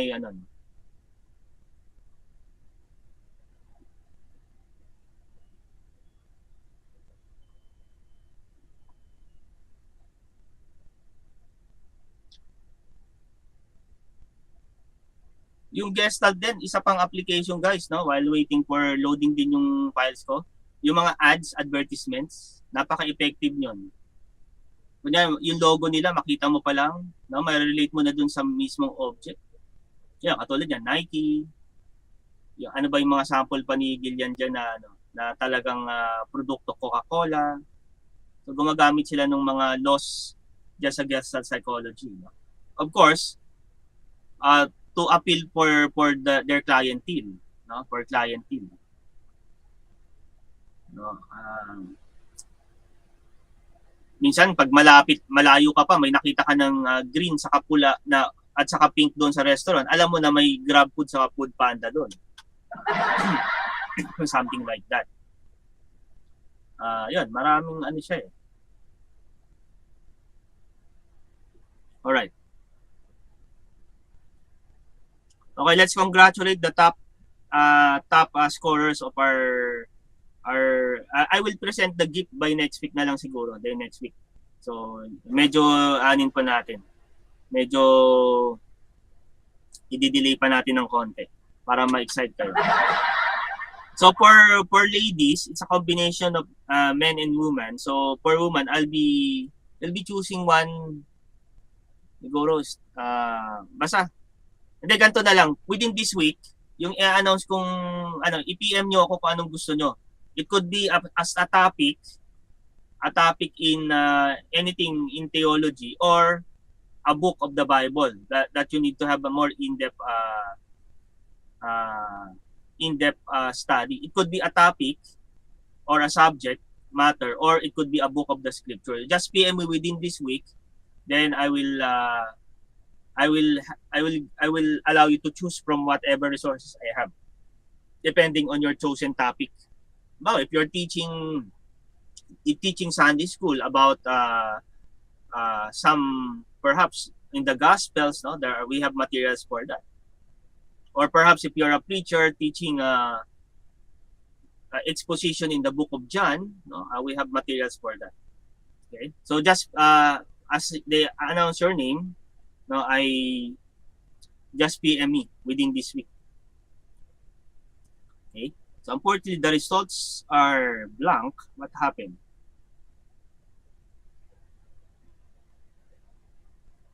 What happened to the results?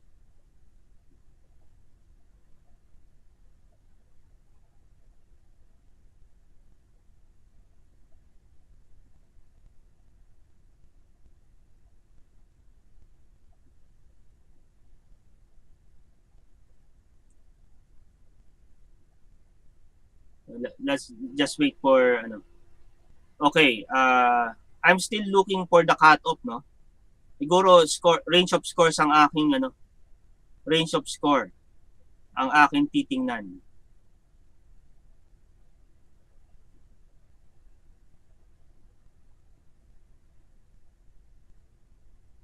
Okay, I think there will be okay. So the range of score based on the score, the highest is 630 points over 700. Yahoo! You know who you are. Yan. So congratulations, you're the top notcher. Our first presenter, Miss Gillian Joyce Pueblo, is our top notcher for our prelim exam. Congratulations. Okay, you have 630. Followed by D, which our second presenter. Parang ano, no? What a coincidence, no? Our second presenter is also our second top notcher for our prelim exam. Our first presenter is our top notcher, and then the second presenter is the second highest. No? Congratulations, D, if you're there. I know you're still preparing your material, garnering 620 points. Okay. Ayan, presentation na. Sakto. O D, congratulations. I just announced that you're the second highest on our prelim examination. Amen. Thank you, sir. Okay, I'll just announce the highest. So just PM me what topic or book you would like me to give you as a resource material, as a promise, no?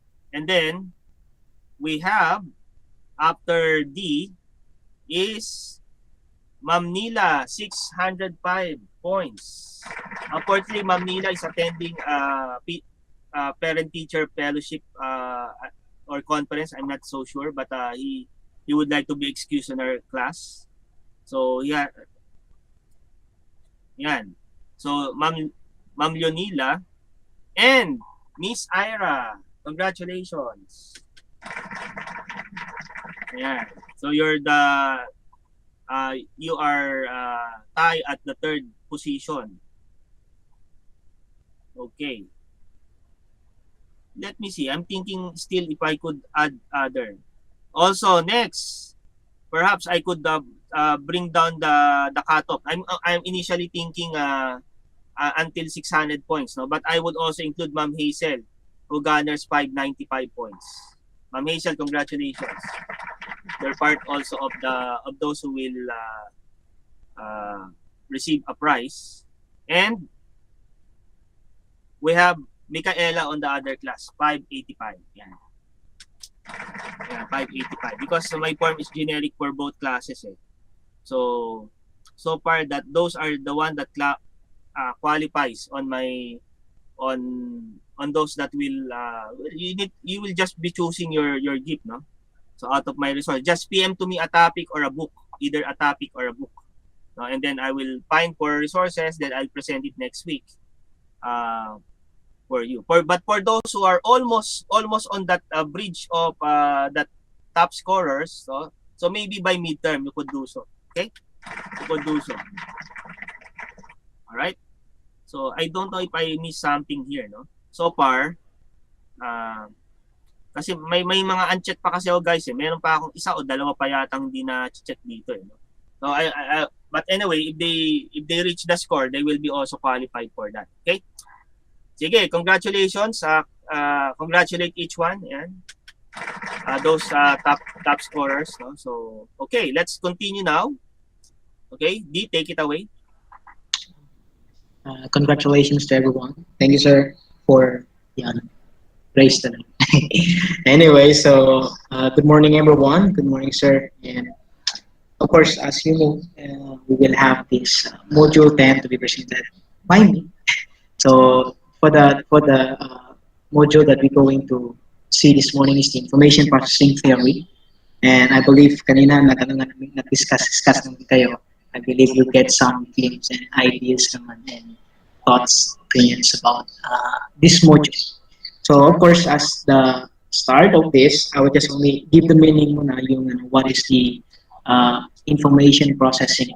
So for the information processing theory, uh, it is a cognitive theoretical framework that focuses on how knowledge enters and is it stored in and is retrieved from our memory. So it is one of the most significant cognitive theories in the last centuries, and it has the strong implications on the teaching and learning process. So as you see already, this is the definition of this information processing, or we call these in shortcut IPT, yeah, information processing theory. So it's a framework that focuses on how the knowledge enters and is stored and is retrieved from our memory. So we're going to talk more on how the process of the environment going to enter to stock in our mind and then yung mga memories natin. So for the agendas of our modules for this morning, we're going to have this the sensory and the short-term memory and as well the long-term memory that we're going to see what are they. So, of course, as the kick-off, kanina, di ba, si Sister Gillian, she presented yung mga logos yan. That for you to recognize those logos, what are they? So for me, of course, I have also like short activities lang. I will appreciate if you will participate, and each one of you, anyone na lang, all of you na lang, so that it will be better. So it will just like a game memories. I don't know if you knew like a game like if you will recognize the diba, like a sound by just closing your eyes and you will just recognize that. But this game I'm going to show you the whole of pictures and then I'm going to remove like one by one and then I will like you to decide, oh, the first one sample like apple was removed and the second one apple and then banana and the third one apple banana like that. So we will see like how long our memory will contains yung what we see and what is stuck and what enters to our memory. So not to take too long, we'll just start na lang. It's very long. Right. Why is not moving? Ayan, okay.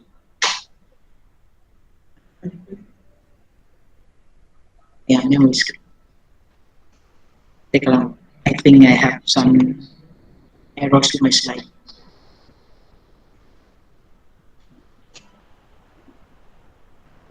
Give me a second. Okay.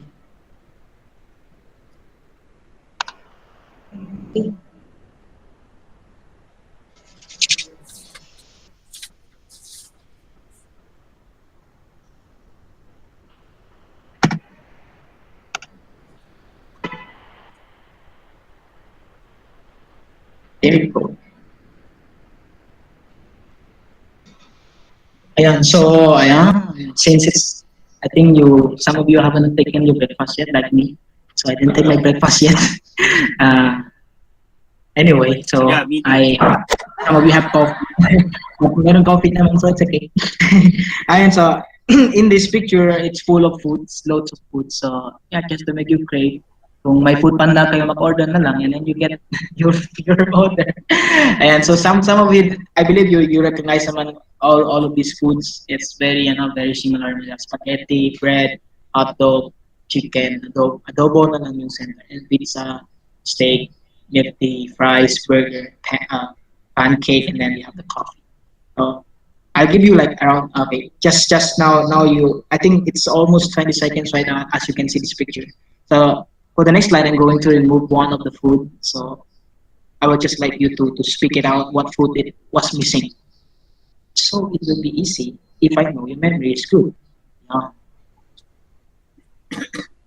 Yeah, already removed. What's the next food? What's the food that I remove? Ano, Ira?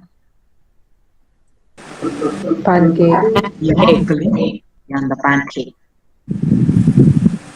See, di ba? Okay. So after pancake, what food was removed? Hot dog. Pancake, hot dog, one more. Yung milk tea. Yan, galing si Julian. Ayan. So, pancake, hot dog, and milk tea. Oh. Next. Spaghetti. Now, from the start, Spaghetti. Hot dog. Oh, my. Then from the start that I removed kanina, pancake, hot dog, milk tea, Pancake, and hot then, dog, milk tea, spaghetti. yan. Parang yung mga matanda na parang still loading pa. Anyway. Okay, next. Okay, next. Yan. From the start po. Anyone. Junior si Gillian eh. First stop na siya si Gillian na lang. Wala, hindi ko. Pancake hotdog. Pancake hotdog, milk tea, spaghetti. Adobo ba yun? Chicken? Yeah. Yes, adobo na lang. Chicken. Okay. So, next one. Si Ira na lang next. No, what burger left? Ayan. Burger na lang left. What are the food that was removed?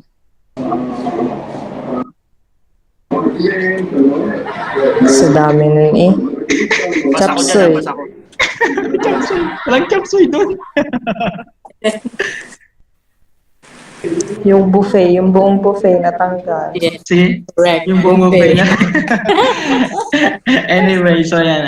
Okay. It's just only a short activities lang to brainstorm your mind, your brains, and your memories. And as we can see, I believe this is only very quick lang and just very normal. I believe there are other activities that could test our memories longer through our senses, diba? Even through our hearing, diba? Seeing, touching, smelling, and even tasting. So we will going to discuss that later. And yeah, as you can see, as you have participating activities, diba? Kanina, if you remove everything and then you just leave one thing left there, as you just saw it like 10 seconds ago, 20 seconds, I mean, I just forget it right away. And that's how our memories is. That's our mind, our memories is being processed. So the information that we get through seeing, through our experiences in our environment, it enters into our attention, catch our attentions through our five senses, and then later on it will go to our short-term memories. I'm going to show you later the graphs that how our mind, our information is being processed to our mind, and it's became the results of the short-term and as well the long-term memories. So ayan, let's move na lang.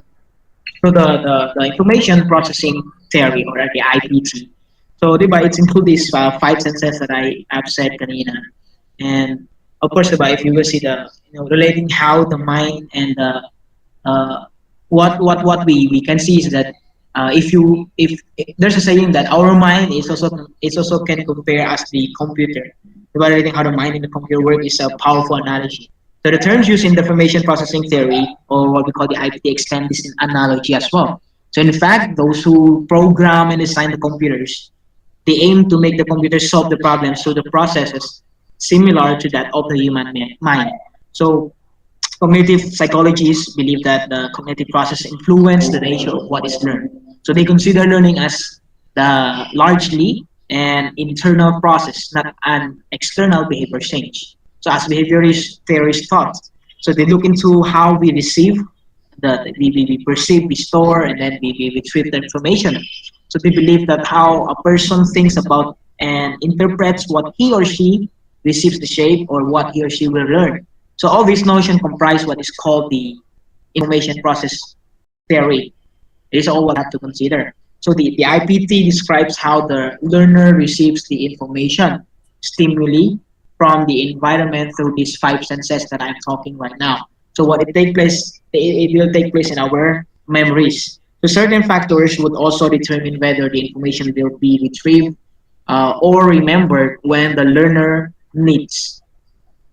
So about the five senses that we have, the hearing, the vision, the tasting, and then the smelling, and then the touching. I before I heard like they said there are six sense. I don't know, like about six sense. What is the sixth sense? Ira, what's the sixth sense? I think you know that. Sense of humor. Beyond sense of humor. And then that is there's another one sense. What is that? Common sense. No, nonsense. Ayan, just a joke lang. Ayan, five senses, six senses. That's why I guess it's a joke only. Many senses, and then or the other one is nonsense. I don't know which one are you. Yeah, just kidding. So anyway, let's just consider na lang into details what are the things here. But we first consider the types of knowledges that the learner may receive. Of course, what are the things that we may receive? Now, I will just show you like some of these things. This type of knowledges that we have, and it's being categorized and as well separated. So the first one is the general versus the specific. So this involves whether the knowledge is useful in many tasks or only in one. It's maybe like spread out or just like in general, like or it will be just like a specific thing or a specific task that we're going to receive in our knowledge. And the second one is declarative. I'll just make it briefly lang because I believe it's not a long naman. So the next reporter can also present their presentation. So declarative, this refers to the factual knowledge. They relate to the nature of how things are. They may be in the form of a word or an image. I think this can be the example. There are a lot of examples about this that we can see that like names, address, anniversary, rhyme, and definition of the IPT that we have read kanina, or even the faces of mga people or mga tao. That's how declarative is. It refers to the factual knowledge. And the third one is the procedural. So this includes knowledge and how to do things. Samples like including like making a lesson plan, baking a cake, and it's like a tutorial. It's like it's go by procedures, step by steps, stage by stage, another one to another one. So this is the knowledge, and the next one is the episodic.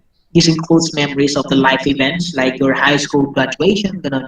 So like it's episodic. When you say episodic, it's like episodes. About if you have watched like Korean dramas or like movies or even like Avengers, they have their series. They have their episodes on how the story began. So it's like our life as well, like how we began in our elementary school, and then you have these kind of memories, and then later on, your life turned like into like this sad. You experience happiness, you're experiencing failures, and then you got success, you got top notch, and then so it's how like it being the life event is. This type it's not the type of knowledge, and then the next one is the conditional. So this is about the knowing when and why to apply the declarative or the procedural strategies. So it's being conditioned. You know when to use, you know why you have to use this, you know why you have to decide to do this. So it is a brief only for the type of knowledge. And the next one we're going to see is the stages the stages in the information processing theory. So this is where we're going to see the most important that we're going to learn right now. So the stages of the IPG, of course, is involved in the functioning of the senses, sensory register. Like what I said, we have these three agendas that we're going to talk: the sensory register, short-term memory, and so the long-term memory. So it's include these three things.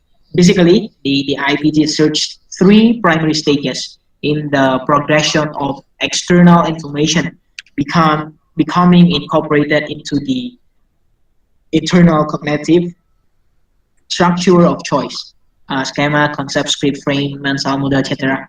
So these three primary stages in the IPT, information processing theory, are the encoding, storage, and retrieval.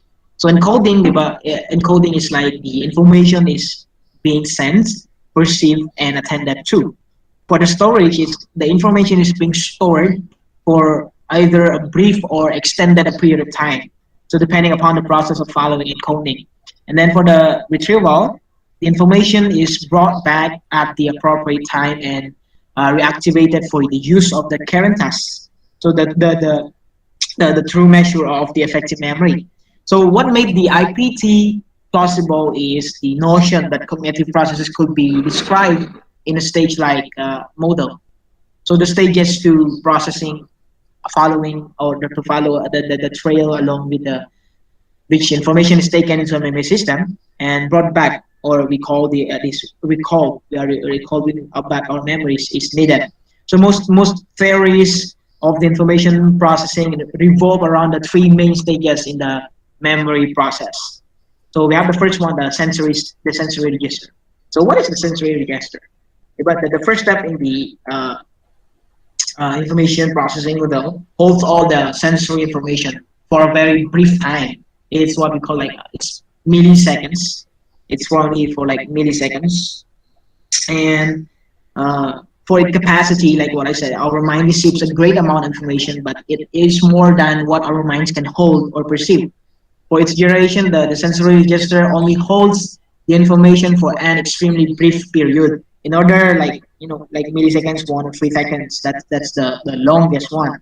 So there's a difference in duration based on the modality. Auditory memory is more persistent than visual. So well, it's essentially the milliseconds, and this is where we have these five senses involved. What we see. Sample, if I'm going to ask you like yesterday, what did you eat? What did you eat in your breakfast? What did you eat in your lunch? What did you eat in your dinner? I mean, how does it taste? How does it smell? How does it see? Is it look good? Maybe it might looks bad, but the taste is good. Some food is like that, and some more like in the Philippines, you have a lot of kind of foods, and as of course, as foreigner, we have to adjust to your foods. We have to adjust to your cultures. We have to adjust to how the places are being adapted. So of course, like those are the environments that are involved. So for the sensory register, everything that you have see, everything you have smell, everything you have touch, everything you involve those five senses. This is what we call the sensory register. Those things will register into your mind. It's like the computer that you're going to copy the files, and then the files being copied and paste on the computer. And then because we stop there, if we stay there, but it's just like a processing. And some files might be get corrupted. Some files might be gone wrong. So this is how the sensory register. You cannot register all the informations. You cannot register all the things that you have experienced because you have the limitation. And especially when you're seeing things, it just like for the milliseconds. That's why we have this the next one, what we call the attention, that lead us to the short-term memory. We have this 20 to 30 seconds. So for the attention, it's like example, like when you walk on the street and then you will see. Of course, like let's make this more reality. If you walk on the street or just like walk in the hallways of your church, if you see the garbage or like a trash, what are you going to do? There's an attention that catching to your eyes. You have this sense, diba? You have this sense that you can smell. Maybe the garbage is already baho or amoy na yung basura, and then you might be seeing through your vision, diba? Nakita naman, diba, if you ask you walk, and then it's like, ay, pangit yung tingin kasi nandun lang yung mga basura sa hallways. It's supposed to be in the trash can, So you catch that attention of yours, and then but it's still, diba, it's registered into your mind and then to your memories, to your short-term memories that you know that it's not good to have the trash there, but it's still your decision. It's still how you're going to decide whether you're going to pick it up or whether you just like, okay, you just go lang. Sige, others might pick it up naman. It's other responsibilities. It might be a persons will be going to do it. Or example, another way around. If you walk on the hallways again, and then you will see like 1 pesos or 1,000 pesos just drop on the floor. It's catch our attention, of course, and might see. You might not smell, but the division that you are going to have, it's another way around. Like, of course, it's something more valuable than a trash, or you might just like decide to get it anyway. So this how the attention is being processed through our memories. The attention that is staying as the making this relationship between the sensory register to the short-term memory. So it's very important to have these, five senses that is being processed through our mind, or having this register through this IPT, the information processing. So that's why the role of this attention, to bring the information into the consciousness. It is necessary that we give attention to it, such that we can only perceive and remember later those things that pass through our attention gate. So getting through this attentional filter is done when the learner is interested in the material, like what I said, kanina by the money. So when there is conscious control over our attention. So before information is perceived, it is known as the pre-categorical information. This means that until that point, the learner has not established a determination yet of the categorical membership of the information. So to this point, the information is coming in as uninterpreted patterns of stimuli. So when it is perceived, we can categorize, judge, interpret, and place meaning to the stimuli. So if we fail to perceive, we have no means by which to recognize that the stimulus was never encountered. So let's move on to the short-term memory. As per we have in the sensory register, and then the role is the attention. And then now we come to the short-term memory, or what we call in short the STM, short-term memory, or this what we call working memory. So for its capacity, the STM can only hold up to 5 to 9 chunks of information. Sometimes it can be called excuse me, it is called like working memory, because it is where the new information is temporarily placed while it is mentally processed. So STM maintains information for a limited time until the learner has adequate resources to process the information, or until the information is forgotten. So in the short-term memories, it like what I said, the duration of it's like it hold up to 18 seconds for 20 to 30 seconds for the last. To reduce the loss of information in this 20 or 30 seconds, this gap of duration, you need to have this, doing the maintenance rehearsal, having the repetition. It is using the repetition to keep the information active in the STM. Like when you repeat a phone number, just give over and over. But if you're asking like, can I have your phone number? And then I'm just going to call you. If you were just like, okay, I'm going to give you my phone number right now. Just only one time, 099971500078. Can anyone repeat that again? Can anyone try to retract that again? Or can anyone, if you already heard this once, and can you just going for it like, okay, I already got this. Yeah, there are some people like in the world, like but they are like in the shows, some of the TV shows, or some of the extraordinary people. That's what they call.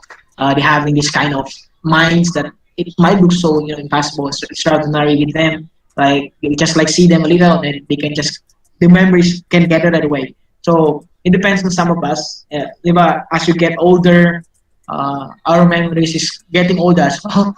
We tend to forget many things. We tend to, our sensory of registering the information is getting weaker and weaker, which we cannot get more information, and we cannot stock more longer the information, especially in short-term memory. Since it's very short, that is why it's required us to have this repetition. Okay, you repeated my phone number again. Okay, 09. Okay, again 99715, and then again 0997150078. Okay, that's my number. If you want to send a GCash, okay, you can send. Thank you. Let's move to the next one. So this is the short-term memory. It just only lasts for 20-30 seconds. And let's move on to what is the most important here, what we call the long-term memory. Long-term memory. So long-term memory, it's where it's being transferred and it's being retrieved. So what's this?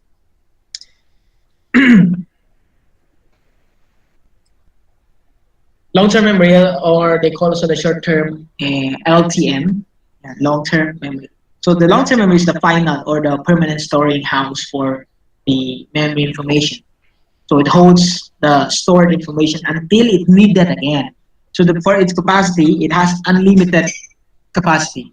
Its duration is the duration in the LTM is indefinite it's indefinite, as in it's definite. So as you can see, when you have this long-term memory, it's being transferred from the short-term memory. Of course, it's transferred, but it's partially because you have to retrieve from your memories in the short-term memory in order for you to remember those things. So, what are the long-term memory? Example like, I'm going to ask her, Marine, since you're married already. But my question is like, when is your anniversary? Yeah. So, when did you get married? So of course, I believe sir knew that, and those of you like you already have family, you have husband, you have wife already, you have children. I believe you remember the day the day you get married, the day you start your, yeah, yung mga when we call long term memory to, diba? If I'm going to ask you about the love stories as already the family couples already. If I'm going to ask you, oh, how did you start to court her? Oh, ma'am, why did you say yes to him? Why how did he look like at first? What is your first impression to him? And then why did you fall in love to him? Diba? Yung mga doon, I believe that you can even say it for, maybe you can tell us about your stories for 1 or 2 hours without stopping, because you that is in your memory already. You remembered your stories.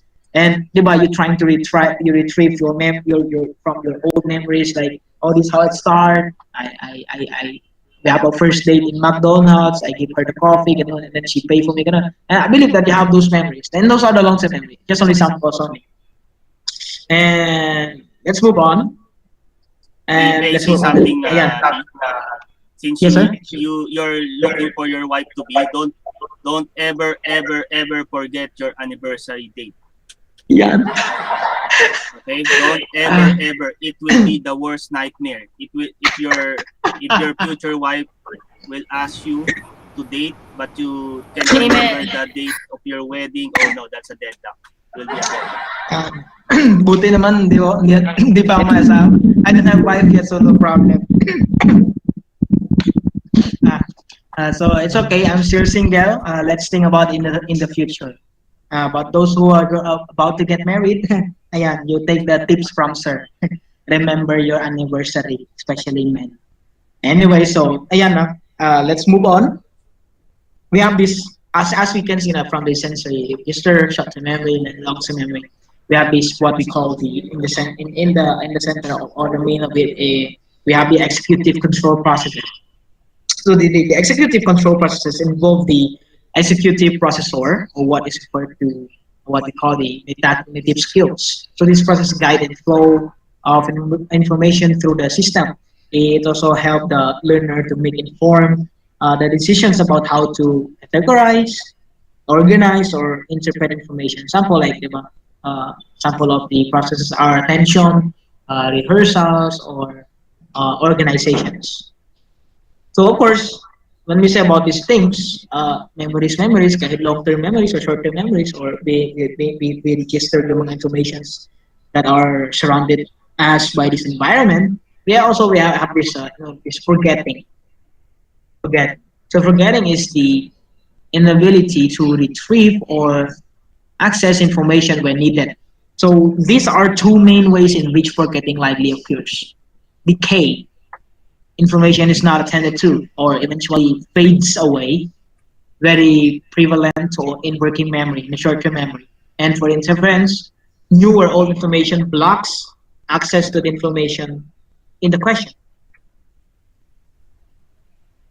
So I think this is what we're experiencing sometimes, the forgetting, because sometimes, especially me, I fall down into the decay. I think because I have problems with my short-term memory talaga.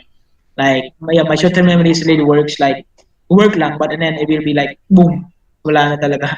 I usually like forget my phones. I forgot where did I put the keys of my car, my motorcycle, not my car, I mean, like when I drive something, I drive the car, drive the motorcycles. Later I forget, like, where did I put the key? Then I would try to find even the key to enter the house. Sometimes it's just in my bag, but then, like, I try to find my bag and then, like, you just forget where you put it. I don't know if you're experiencing that kind of things, like, you remember where you went through, and then you just forget where it is. Like, like you know it and you say, I know I put it here. Where is it like that?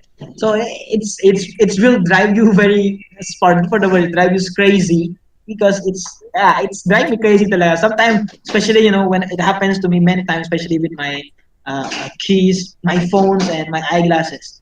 During my high school, I lost two phones because of that. I put the phone inside the table because we have our table have the shelf like where you can put your bags and phones. When I usually take out my phones from my bag to watch times and I just put it inside the shelf. And then when it's time to go home, I just go home and bring my bag and my phone just left there. Sometimes I went to school back and to get my phone, it's still there. It's good, but sometimes, yeah, I said it happened two times that I got lost my phones, and then because of my these decay things, the short term memory forgetting happens, and even sometimes my eyeglasses, it's like I'm ruining the whole day. Where did I put my eyeglasses? And then it happens like it's under my book. Last night when I read my book, just there. That's happens really. I don't know if you have experienced those things. So if you if you have not, then praise the Lord for you that you have a good memories. Sana all good memories. Thank you, clap. Proceed and I just made a part of our lessons.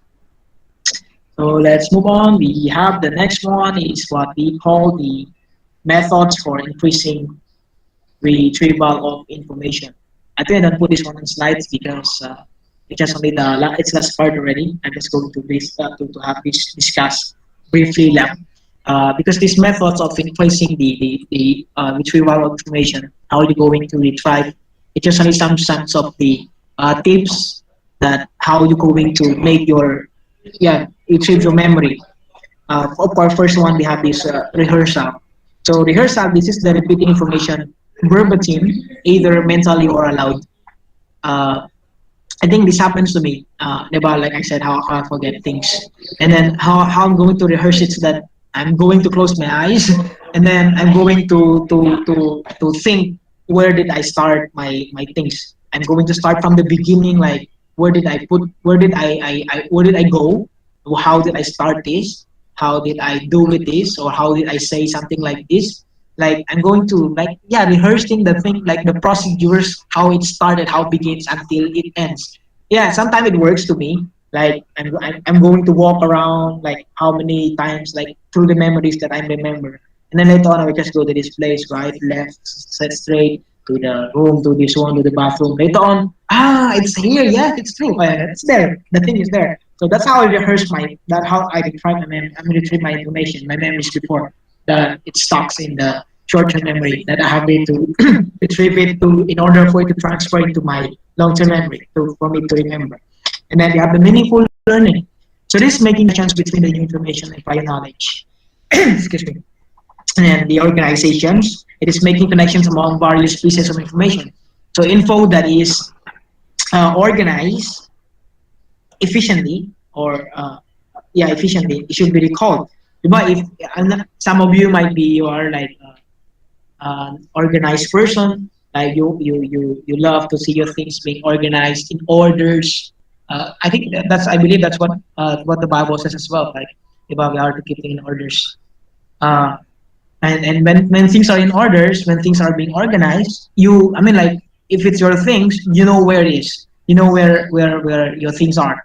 Like diba, you might be amazed when people are showing their background with their library, have a lot of books on their shelves, and then you go to the office, see a lot of books, and then the pastor or the person which is like, oh, I want like to give this book when I'm talking about the love story books. Okay, I know where it is. Oh, talking about experiential, a temptations book, like how to overcome temptation. Oh, these are the books here. So, if your things are being organized, if things been in orders, it's very easy for you to recall your memories. It's very easy for you to recall where you put the things or place your things. And the next one is what we call elaboration. So this is adding additional ideas to new information based on what one already knows. So it is connecting new info with old to gain the meaning. It's being elaborate. And the visual imagery. So this means forming a picture of the information. Like forming the picture how you're going to yeah having this imagination, how you're going to form the pieces of each information to make it's in the picture, make it as visual in your brain, your mind, in order for you to retrieve the information. And then the generation, things we produce are easier to remember than things we hear. So this is the question: are things that we produce are easier to remember than the things that we hear? Like we are the one who create it, and then or something that we hear, it's more easier to remember. Some people might like when they sees it, they could remember it right away, and some people like if they will hear it or if they will taste it. Example like the Bible say like adobo, diba? Example, adobo.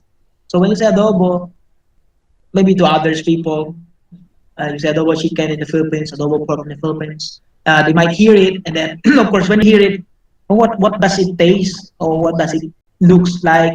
Or maybe when you see the picture, oh, it looks like that, like like it's brown. The pork is there, and then there's some oily, and then you see some sauce, the saucy there. It's look very juicy. It's look very yummy. You want really to eat it, but you don't know the taste. You just see through your eyes. I just hear is you might something like that's happened to me like when I heard about the food, some food that I'm not familiar with, like this, and then especially when choosing a drinks, like when you go with the drinks or in Food Panda, diba? If you order milk tea, there are like Okinawa, black chocolate, or like black forest, brown sugar. It has different names, and then of course, as you see the names, look interested with the names, and you upon the looking of it, they have the pictures, the visual imagery. You will see it. It looks good, but the problem, how does it taste? Sometimes I ordered it, it looks good, it seems good, the names that I heard is good, but when I got the order and then I taste it, oh no, I'm not satisfied at all. I mean, it's not go where my expectation is. So it's different from what I expected.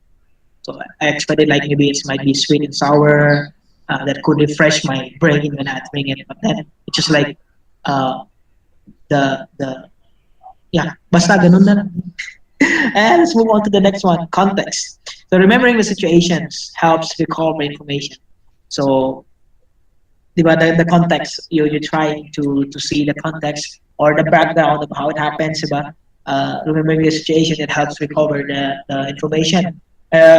Mostly the Bible, when you speak of context, very simply, even the Bible is using you have to study in the light of its context in order for you to understand that verse, in order for you to understand the stories, diba? You have to read the previous chapters, the previous stories, the previous book, in order for you to get really the information. Oh, how this happened? Why did Joshua became the leader? Diba? If you look in the previous chapters, you will see there because of Moses already died. Of course, that's why Joshua is the person who Moses trained and decided. So I mean, those are some samples on it. There are a lot of things when we speak about context. I believe you will have to go back to your situation, to your background, where you can retrieve your information easily. So another one is the personalization. It is making the information relevant to the individual. It's more on persons. This is the thing. So these are some of the methods where you can increase your retrieval of information. So if you're having this very short term of memories, like you always forget, you have already you're getting old already. I think these methods could help you. Rehearsal, meaningful learning, organization, elaboration, visual imagery, generation, context, and personalization. So other memory methods, we have the serial position effect.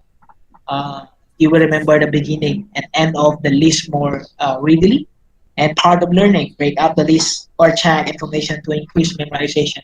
And distributed practice, break up learning sessions rather than cramming all the info in at once, the mass practice.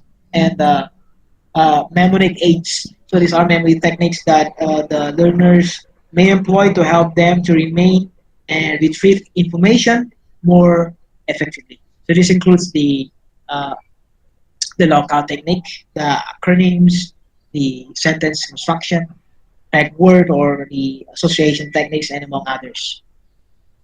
So lastly, the information process model. The information process model, of course, the information is received through the senses and goes to the sensory memory for a very brief amount of time. So if not found relevant, information may decay. So this I'm just only making the summary already to what we have discussed on the top of a while ago. So the information process model for this theory, how these models happen and how it's processed again. Information is received through the senses, the five senses, and goes to our sensory memory where you stop for like 40 milliseconds or where everything is being surrounded by us for a brief moment of time. And if not relevant, they have the forgetting. It's the information. The information might be decayed or interference. So it goes to our short-term memory into the SDM, and if given attention and is perceived and found to be relevant, it is sent or transferred to the LTM or the long-term memory. So if not properly encoded, the encoding was not properly processed well, or the information might not be relevant, forgetting may occur.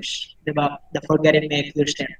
So different cognitive processes applied to the information will then determine if information can be retrieved when needed later. So I think that's already the end of my presentation. So I hope that you get what really what are the briefing that I've discussed here, especially about the IPD, the information processing theory. So I hope you got some tips, especially about even the methods of increasing your retrieval of information and then a short-term and long-term. I think that's it. That is it, for sir. Thank you so much.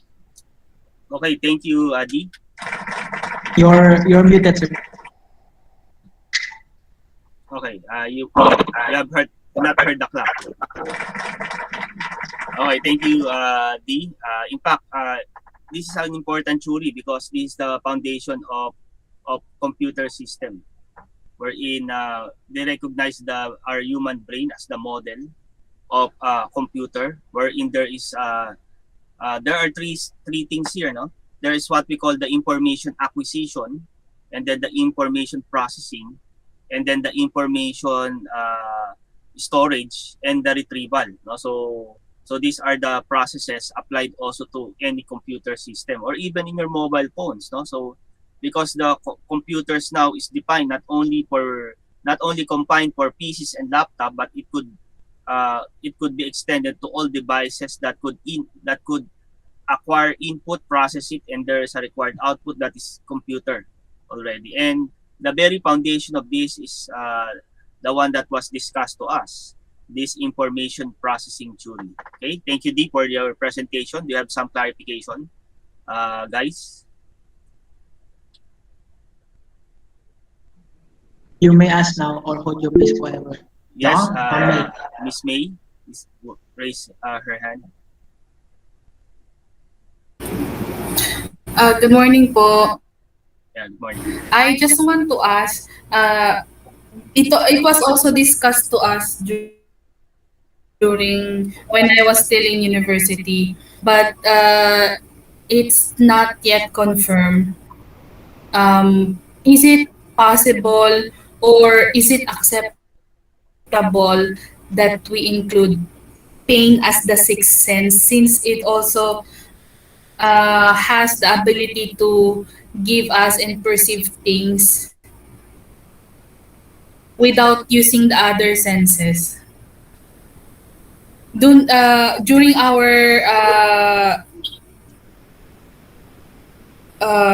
research noon nung college kami, we were discussing if pain is considered sixth sense, since it helps you remember things as well. Um, Nag-store din siya ng memory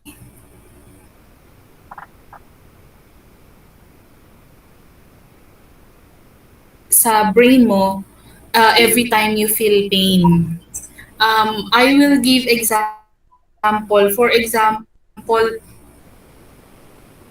if a child did something wrong, for example, he was doing his homework and his mom or his teacher said something awful to hurt him emotionally, that will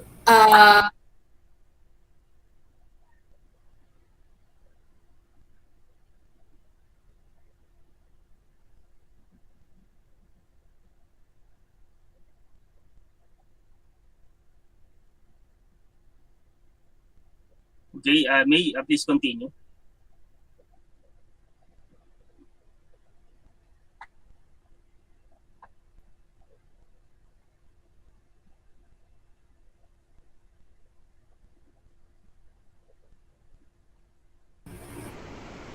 yun po yung question ko, is it possible or acceptable to include pain as one of the senses that helps us remember things? And yes. Odi, what can you say? Ako pala. Akala ko ikaw na mag-answer, sir. Sorry po. Ako ba sasagot? I think I might just go na lang siguro. You also have some add-ons.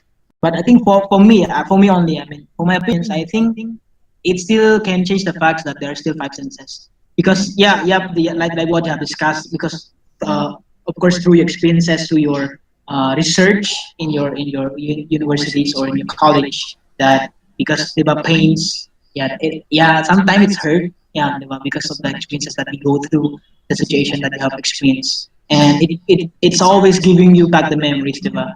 Something that hurt you the most, that you cannot forget because it will always stuck in your memories. Like maybe you went through like some broken hearts, your you in your relationship was not success because of these things happen, or maybe your friends did something that it's not acceptable, and then it hurts you. It could make you pains, and then your question is that will we not will we? I mean, like is it right to include the pain into the 6 senses? For me, I think it's a no, but it can be included, but it still can change the fact that there are still 5 senses, because it's just only part of the feelings. It's just only part of the things that we experiencing through the. I think that is the pain is where the sensory register are. I mean, because it will register the what you experience into your short-term memory. It will stop there, and then the time that you're going to retrieve to your long-term memory, that's where it happens. I think that's what I can give, sir. If you can give any more ideas on that. When you say pain is more emotional rather than physical pain, so I think pain is of a different category on Thank the you, 5 sir. senses. It's more so more on ano siya. I think it's a different category. I don't know exactly what you call that, but yes, it will contribute to your learning process. Because we're focusing on information processing. So kasi pag senses siya, there must be yung categories ng senses natin, may input, then saka ipa-process ng mind, no? Pero yung pain kasi of different category. It may pop up anytime. Yung emotional pains, no? These are psychosocial perhaps stresses. Siguro ibang category siya. Hindi ko lang matiyak ngayon na may kung anong how will you categorize pain and its contribution yung doon sa learning, both positively and negatively, no, sa atin, kasi we're focusing on learning concepts here, no. This time we are in the cognition. So yung pain na-incorporate siya sa processing ng pagkatuto. Kasi halimbawa mapait yung nakaraan, so meron ka ng mga expectation, may mga generalization ka na ilalagay mo when same situation or scenario comes. So meron ka ng mga ganun. So contributory yung pain doon. Of course, contributory din yung ibang aspect, hindi lang pain. Kunyari, joy, yung iba pang mga other aspects, not necessarily pain, but it could be a positive reinforcement or contributory to on the process of learning, but not necessarily same category as our senses. So that's my take there, but I'm not so sure as to what category I may categorize pain. Yun yung sa akin doon. Okay po, sir. Thank you. Kasi halimbawa, yung palo ni Mrs. Bostre, di ba? Ni Miss Bostre. Naalala ko siya, masakit yun. Pero sa akin, ibang nangyari sa akin. Sa halip na magpakalugmok ako dun kay Mrs. Bostre that has a 1.5 meter bamboo stick, the one that I'm mentioning throughout the semester. So I convert it into something positive. I strive harder. No, for most especially for math courses, I become a math professor and engineer and translate it into something positive eventually. But this pain, so-called pain that I directed it into a more positive contribution to my learning process. Until now, when I'm thinking of Mrs. Bostre, I'm thinking about the pain of being punished by that bamboo stick. Remember? Ma'am, siguro hindi naman ako palaging pinapalo ni Miss Bostre. I'm not being punished every day. Siguro once or twice or up till maximum of 3 times for the whole year, but knowing that my other classmates had been punished by striking the rod of correction, I would say, care of that bamboo stick that will be punched into our what you call that. Yan. So hampasin yung puwet mo ng magpagkalakas lang. Iba kasi ang dating ng bamboo stick may Sino bang nakaranas sa inyong mapalo ng kawayan dito? Taas kamay. Ako lang ba? Kay Mrs. Bostre. Ayan, si Otep din. Iba yung lagatik, brad, di ba? Iba yung lagatik ng kawayan kaysa yung kung kahoy yan, walang lagatik Pag pinalo ka, ganun agad. Pero itong bamboo, may ganun may ganun, kaya talaga matatauhan kapag kawayan ng pinanghampas sa'yo May ganun akong karanasan. May lagatik, brad, di ba? Pag bamboo, hindi lang yung pag solid, ganun lang. Pero pag kawayan, may ganun, no? Pero siyempre, ayoko nang subukan uli yun. Yung ako naman mamalo, of course not.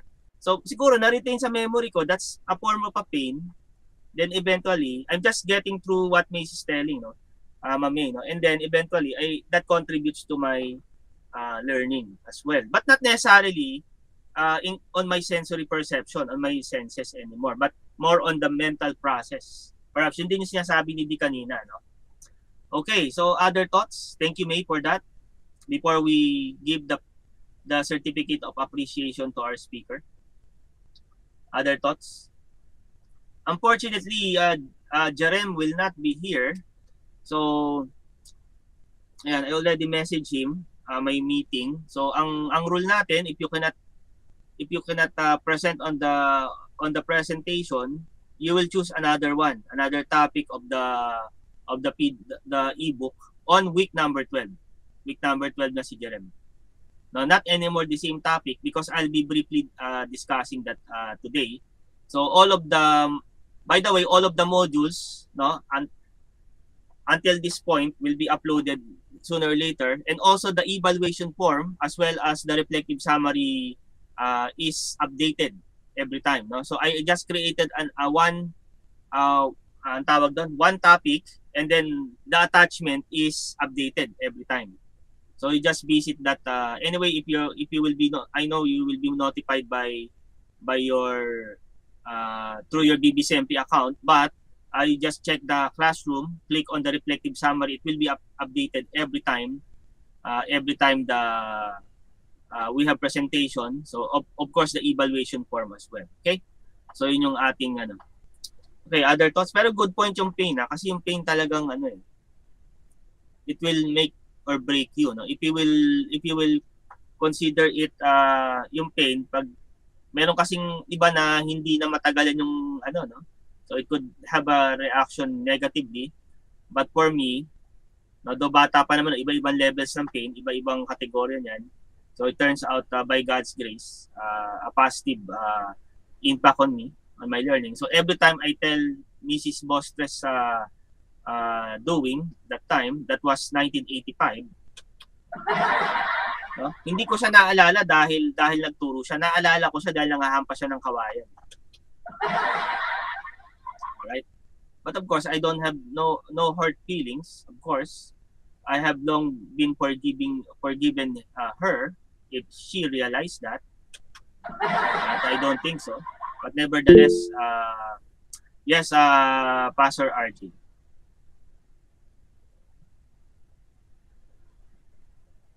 Ay, hindi ko po maklik yung ano. Yan. Pero sir, tama, ano po kayong thoughts na ano, sir? Yung bang ating senses, di po ba, is, tawag po dito, individually or, anong term po ba ito? Independent. Ibig sabihin yung sense of touch natin or sense of hearing is not correlating to sense of seeing natin or hearing. Ang point ko po, sir, if pain ay part ng yung pwede natin i-join in our senses being pang-anim kumbaga, hindi po ba ang pain kadalasan na tatanggap natin because sometimes ang apekto nito o naapektuhan nito yung sense of our seeing, dahil may nakita tayo so nagkaroon tayo ng pain. Hearing, kaya tayo nagkaroon ng pain, o yung feeling natin, o yung touch natin, kaya pumasok yung pain. So it is not, ano sir, siguro hindi siya independent.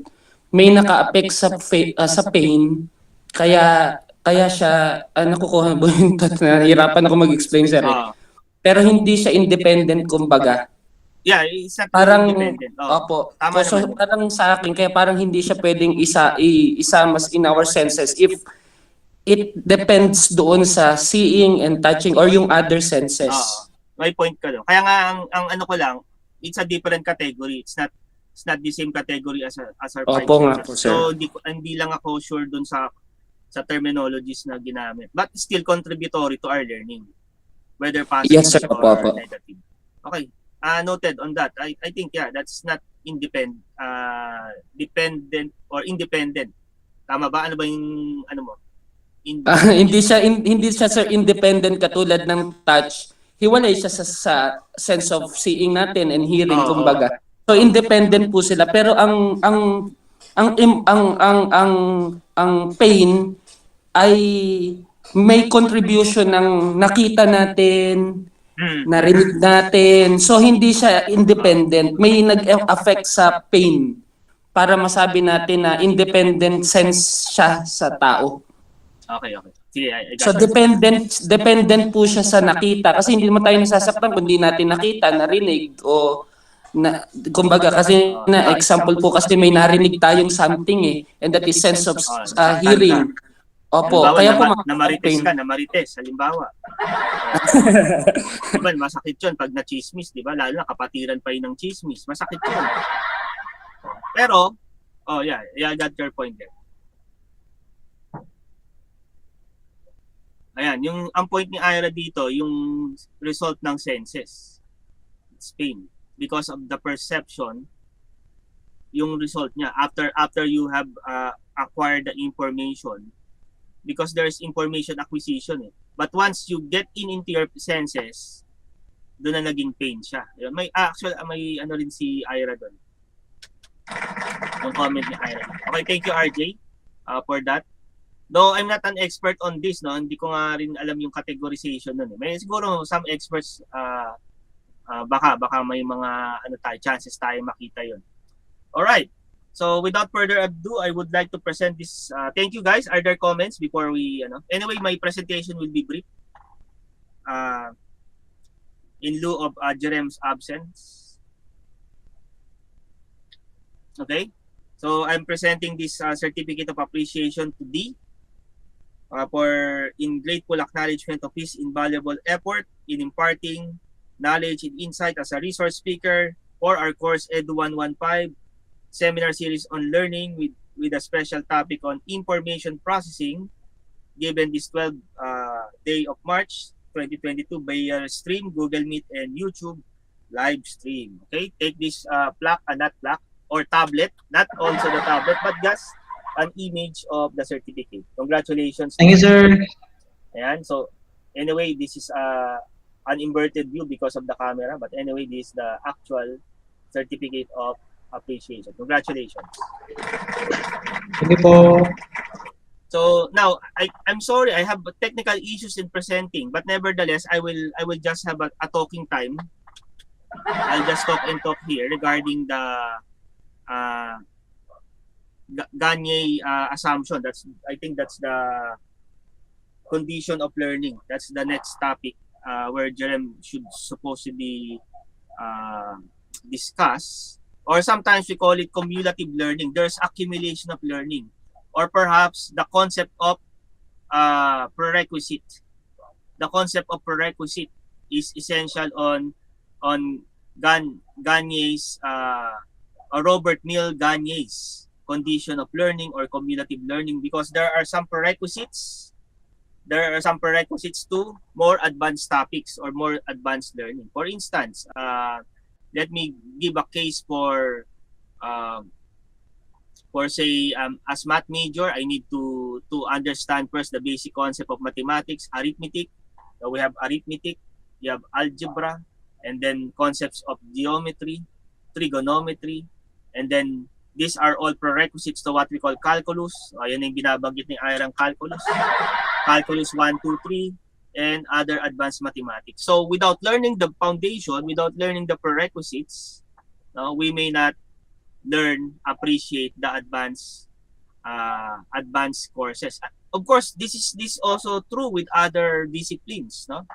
For instance, as an electronics engineer, I need to study first the concept of electrical circuits, electrical theory, and then apply it on basic circuit, and then the circuit becomes complicated, and that becomes a component of a system, and then eventually we are analyzing the entire system as an engineer. No? So not anymore the specifics, because we know already how to deal with the specifics, then eventually it will have more general, broad aspects of electronics engineering. So that's another case for prerequisites. So we need to recognize prerequisites. In fact, as teachers, we need to understand where the students are coming from, what are their previous learning. So maybe as pupils, perhaps some students who are transferring from our school, or perhaps some pupils that are joining our Sunday school class, you need to learn. You need to have a background also. Perhaps they have already learned that on other churches, or perhaps they are new to gospel teaching. Those are the things, the prerequisites. In fact, in gospel presentation, we need to be very careful in presenting the gospel, and we need to identify some prerequisites. What are the background of these people that we are going to present the gospel? Of course, the gospel per se does not change, but the manner of presentation is, and it's very important for us gospel teachers, Christian preachers, to present so that we may effectually preach the gospel to these people. For instance, preaching in an urban area may be different from preaching from the rural area, the province, or perhaps preaching on other pseudo-Christian groups compared to non-Christian groups such as Muslim, Buddhist. So there are prerequisites that we need to acknowledge there. We need to perhaps look into the history, no? So hindi lang tayo babanat ng you will die in hell if you will not receive Christ as your personal savior. Yan ang problema ng iba, banat ang banat, hindi nila alam yung background ng pinagpipreach nila. So we need to understand some prerequisites, no, where we could apply this. But of course, the gospel may not be diminished regardless of the manner of our presentation. So that's the concept of Gagne's conditions of learning, there are hierarchy on learning. No? Of course, one of the application perhaps is our educational system. We're going back into a pre-elementary status in kinder, and then this one grades 1 to 6. Then you will receive an elementary grade diploma, and then grades 11, 7 to 10, your junior diploma, and then your grades 11 to 12, senior diploma, and then that will be your entry to your undergrad or your college. So before, we are just grade 1 to 10 or until 4th year high school, but now due to the law of K to 12, so it's implemented now. So nevertheless, the point, there are hierarchy. We recognize hierarchy, not only on the classroom environment itself, but the educational system in general. So I think Gagne's theory has a lot to do with this, his contribution as far as educational system is concerned, in terms of the hierarchy in learning, prerequisites to other types. No?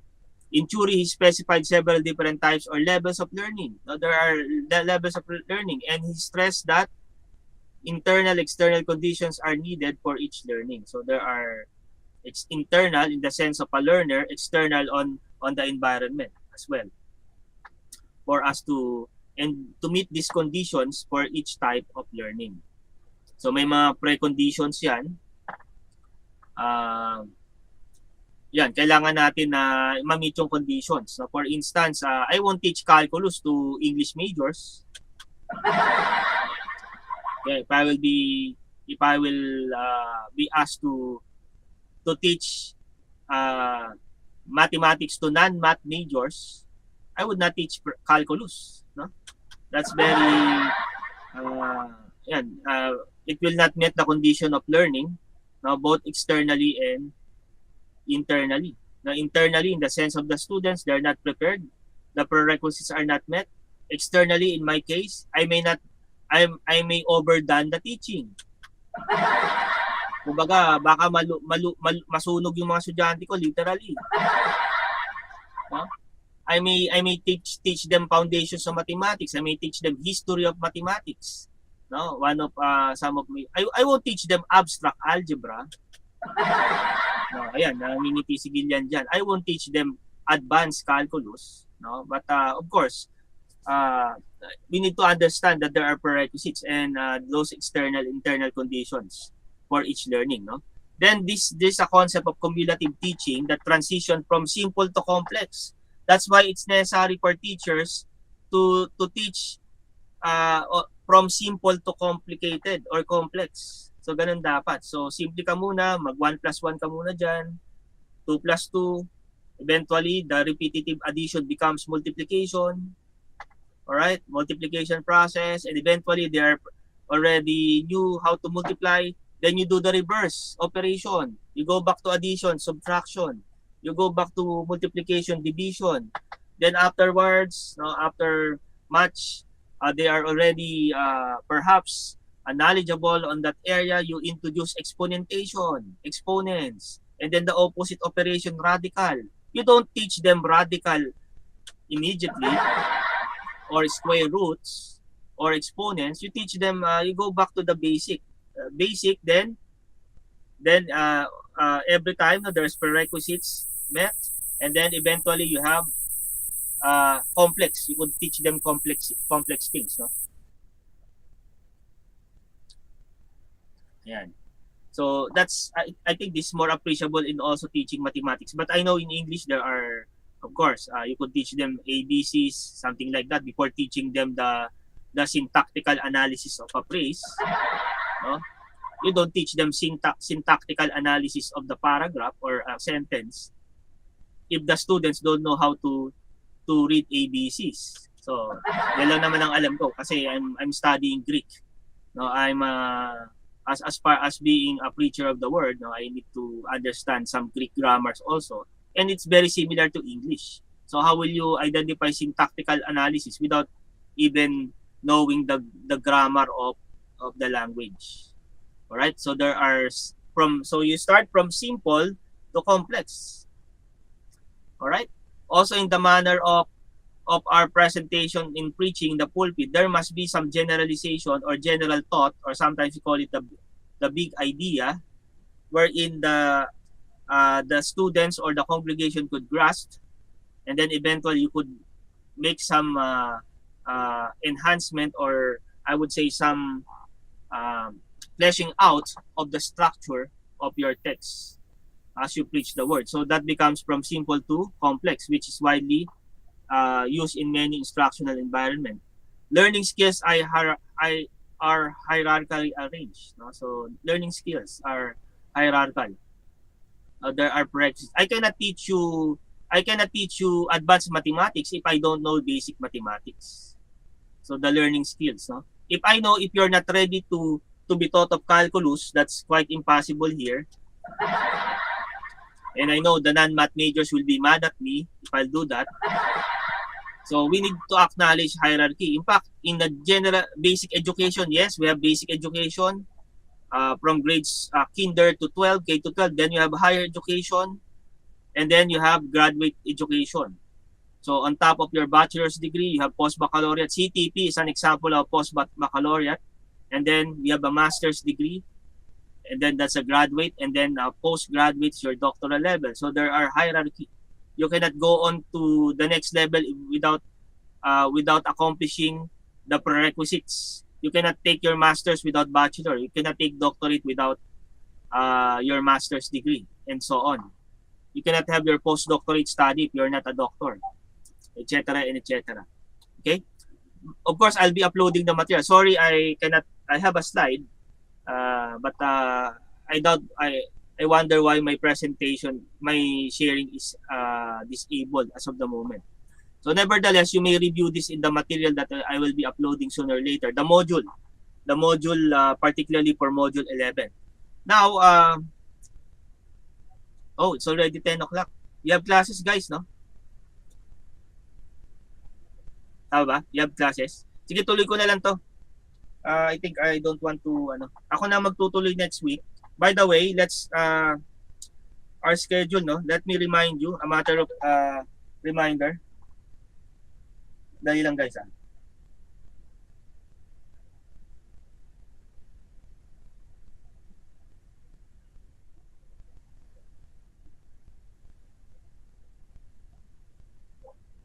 All right, let me check. Let me check our files. Okay, let me remind you, RJ, you're number 12. Module 12, am I right, RJ? RJ around. And then module, yan, okay, noted. 12, and then who's 13? Also 13. O sakto ka pala, Brad. Double topic ka pala. 12. So 12 and 13. Yes po, sir. 13 po. Okay, that will be next Saturday. And 14. Jerem again. For his next topic. Tell Jerem to prepare for 14, not anymore 11. I won't entertain his module 11 presentation because the time given was lapsed already. So instead, he will be choosing in the replacement of his module 11 presentation, he will choose a special topic, just like what D have done before, choosing a special topic on that ebook. So it's RJ 12 and 13 and Jerem 14. So Jerem should report on 14. Please tell him. If not, no, another special topic kasi per topic tayo, no? So nagiging komplikado nagiging problematic, guys. Ganito kaya ako ginawa, nagiging problematic pag hindi ka nag-present ngayong araw na to. Don't excuse or unexcuse ka. Ang actual lang ini-excuse ko lang yung attendance mo, hindi yung activity mo. Okay, so maliwanag tayo doon. No, what I could excuse is just your attendance, not the activity. The activity may continue, it's not dependent on you. No, so yun yung lilinawin natin. Kaya nawawalan ka ng karapatan doon sa topic mo kapag hindi mo na-present doon sa araw na dapat mong i-present kasi may chronology tayo. Yan nga, isa rin sa aspeto nitong Gagne's hierarchy learning na to, yung prerequisites. Kaya ang presentation natin sunod-sunod eh. So yun yung dapat makita natin. Okay guys, I will briefly continue this tomorrow, next Saturday, Lord willing. I will give me siguro mga 15 to 30 minutes tapos tayo, and then RJ will continue with these two successive topics, modules 12 and 13, and then Jerem module 14. Okay, that will be our task next Saturday. Okay, I will just continue this. I'm sorry, it's already 5 minutes due. No? Wait. Do you have some clarification? Now the forms, evaluation forms are already there on your, so, and also your reflective summary for these corresponding modules. No? You may already upload. No? Okay. Reminding some of you have not taken the test, please take the test. That's a long overdue already. I might impose much deductions from you because of the long overdue examination. And that is 40% of your grade. Remember that. No? All right. You have other concerns before we close in a word of prayer? So yung 5 pillars of learning, intellectual, though I will be reiterating this next time, you have verbal information, cognitive strategies, motor skills, and attitudes. So dito na nagde-develop yung iba't ibang mga theories, no? Sanga-sanga na yan. Yung ibang mga cognitive theory, interrelated dito sa unang tatlong to. Yung Gestalt Psychology, you have information processing theory, and this Gagne's hierarchy or cumulative learning. So, and then the other theories that will be discussed by the other presentation are interrelated, no, on this cognitive perspective of learning. Okay? Sige, other thoughts, concern before we close in a word of prayer?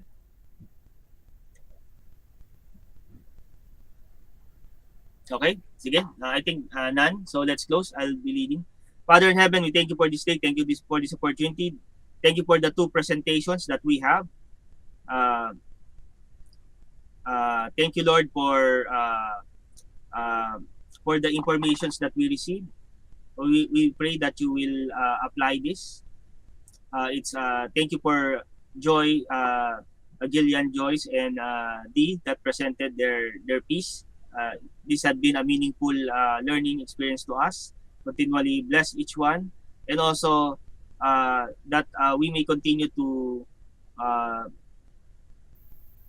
learn from this topic and then apply this to our respective contexts, whether that be in the ministry or the school environment that we belong. We thank you. Bless the student even as they have other classes immediately. May continually guide them throughout the day. Prepare us for our services tomorrow as we worship you in spirit and in truth. This is our prayer in Christ's name. Amen. Okay, guys, thank you so much. God bless you. Okay, thank you, sir. Bye. Thank you, sir. Okay, Goodbye see you po. next week. Bye-bye. God Thank you, bless. sir. Thank you po.